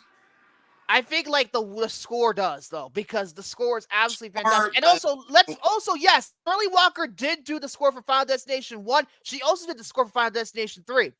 Not long after she died though. And she also did the score for the 2006 Black Christmas remake, because Glenn Morgan and James Wan worked on that one too. She's done a lot of movie and TV work in her career. And I think this is one of her best. Other than Final Destination, this is probably her best score. So, yeah, that's what I like about it. There are a few editing issues here and there. The way they get into the flashbacks, it's almost like Arthur. I'm just I don't know. I found that kind of corny a little bit. One part with the laughing guy in the mental institution, I thought that was actually supposed to be a flashback, but it really wasn't. So it kind of got me a little confused, but not really the movie's fault, just something I noticed. But I like this film a lot. The Actually, mental patient? the mental patient. The guy who's laughing like almost like Joker, but not really. Wait, are you talking about that guy who gets, like he gets interrogated by Batman in the mental institution. That's not a mental institution, that's a hospital. Institution, mental hospital. I don't know. A hospital for the mental instituted. No, he's in the hospital because Joker, pretty much gave him the laughing gas, probably. Yeah, it's gas, but it's also toxin too. Like you can put a syringe in somebody. You know what I mean? But yeah, I like this film quite a bit. It was not a mental institution; it was a hospital. He was trying to recuperate, but then he's got I think his name was. Hold on, give me a second. I don't know if he's even given a name. That's the yes, thing. He is. Arthur Reeves. That was his name, Arthur Reeves, City Councilman Arthur Reeves. He played a role in this movie where he was trying to. Oh yes. The one who was seeing as Batman for the murder of the crime. And the one thing that that hasn't aged well about it is the CGI Gotham at the beginning of the movie during the credits, because you could tell it's 1993, but CGI doesn't look all that great, to the point where you see like the animation glitch out at one point. In terms of that, you do. To be fair, I actually think it looks pretty good. Not gonna lie, I get it. It was 1993. Computers were not the best back then, but it looked exactly like Gotham, like it does in 2D animation. I just think because of the glitches, I take half a point off. But that's just me. Otherwise, I love this movie. I'm gonna give it a 4.5 out of 5. I think it's the best animated Batman movie there's ever been. I'm giving it a 9 out of 10. I almost thought about the Under the Red Hood movie being better than this, but I freaking love this movie so much. I love it. What about you, Jordy? Well, here's the thing. In my personal opinion, I don't think it gets a lot of praise as it should from time to time, because some people don't take the time to really admire the work, and I mean hard work that this movie put out. Well, the team, not the movie. The movie doesn't do the work the crew does. That's how it works. I'm talking about the work that was put in it, like everybody that put the work into it, So, and call me, crazy, but I'm going to give this a 5 out of 5. I'm not. Awesome. The show is listen, this movie is critically acclaimed, so I understand the 5. It's, for me, there's a little bit of here and there, but I understand why people. I mean, the show is ultimately one of my favorite animated shows of all time. Same here. And also too, and with the show and the movie is just influential in television, in movies, and animation. It's just one of these things where, as again, the Batman would not be the reason wouldn't be what it is without Master Phantasm, because of the psychology that Bruce had in this movie. So that's what I think. So that's it. We have to spin the wheel now for real now, because oh bullshit. Let's see. Okay, this will be the last spin up until after we do the 100th. This is the last spin for at least 2 weeks. So let's see. Hopefully it doesn't get on anything bad, because I really that would be bad. That would be bad. So 3, 2, 1. Now, please no episode 2. Please no episode 2. For the love of Jesus, no episode 2. Oh, we're gonna do a RoboCop. Yay, we're doing RoboCop. I've never seen RoboCop. You kidding me? I've never seen it. I have never seen RoboCop. RoboCop is fucking amazing. I've never seen it either. It is violent, it is gory as shit, but I love it. It's one of the quintessential action movies of the 80s. I love it. Just a sec. And Paul Verhoeven, that's probably his best movie, and I love that man. I love Paul Verhoeven. It's on Max. You know what? I might show up. Yeah, I love Tuesday. RoboCop. I'm gonna have to. By the way, I think it's on Max. Wait. I think they have both versions. Make sure you watch the fucking unrated cut if they have both versions. The unrated cut is the only way to watch this movie because the scene, I think they only cut out one bit from the theatrical to the unrated. The unrated version, ED-209, when he kills everybody left and right, it's more violent. And Paul Verhoeven intended it to this movie to be fucking gory. This movie is not for the faint of heart. It's very fucking violent. Probably among one of the most violent movies ever made.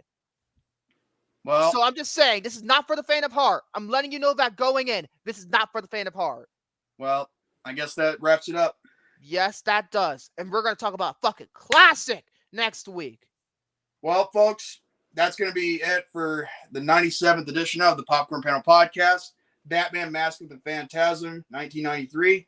If you like this, give it a thumbs up. If you missed your chance to the live chat, comment down below. Give us your thoughts and opinions. Also, be sure to subscribe if you're new to the channel. Hit the notification bell so that way you'll be notified whenever this channel, the David 3000 Network, gets an upload, a premiere, or a live stream like this one at all times. Same goes for the Count Victor DeValle, the Saint Jarrett Ross, Rockstar, Chayton Long, and yours truly, the Young Blood Outsider, Jordy Scow, aka J Man's Jet. With that being said, God bless you all. Have a great night and stay healthy for better tomorrow. And next week, William the Conqueror, he will return and he will tell us about how his vacation. And we're also 3 episodes away from 100. And he'll tell us about his vacation in the Bahamas. One more thing, I forgot to mention the fucking story. I think I mentioned these two. I'm going to tell the fucking story now before we go off the air. So my sister went to a concert yesterday. Gracie Abrams. You ever heard of her?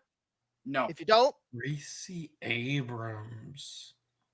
She's kind of popular right now, but she met somebody who's related to her after the concert. You know what she met? She told me this specifically. She met J.J. Abrams. She did. I was shocked too, motherfucker. She did. She has a picture of it. I can call her right now and give her tell her to see the fucking picture because she literally talked to him.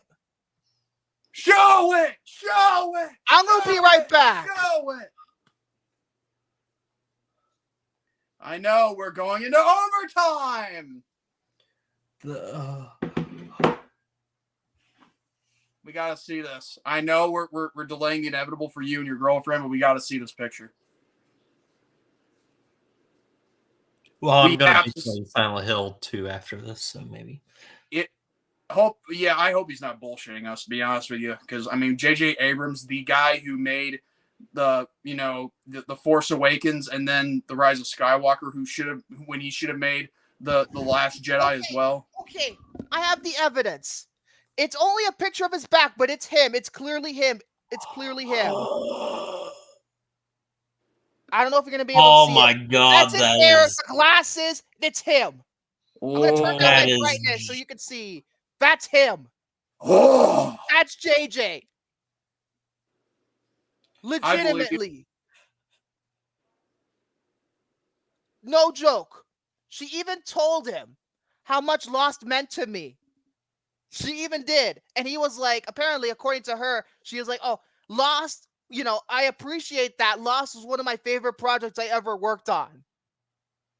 I'm just like, I felt like when she said that, she was fucking joking, but I legitimately was like, and his wife was there, and who runs that robot with him, and they were apparently very, very nice and humble people. I'm just like, I would. You know what? I think that guy should have made all 3 of the sequel films. J.J. Abrams is a fucking visionary. You have no idea how much that man means to me in terms of his projects, not just Lost, but Star Trek, The Force Awakens, Super 8 even, and Mission Impossible 3, and just all these other things. I'm just like, oh, no joke. That's it right there. Now I just shocked everybody. It's just like, I told y'all I had a story, and I gave it to you. He had a story. Now, that made my day yesterday. and the Well- Bills winning, that made my day. I'm just like, oh my god. If I was there, I would have shat my pants. And if Damon and Carlton were there, I'd be shitting my pants like harder than you could, like, oh my god. But yeah, that's real. Wait, you know what, Jordy? What? What? I gotta wait for him. He just said, you know what, Jordy, and I gotta wonder what is he wanting? It takes him a minute. I would make that joke, but I'll allow it this time. What joke? Oh, I know. Finish the story. Oh yeah.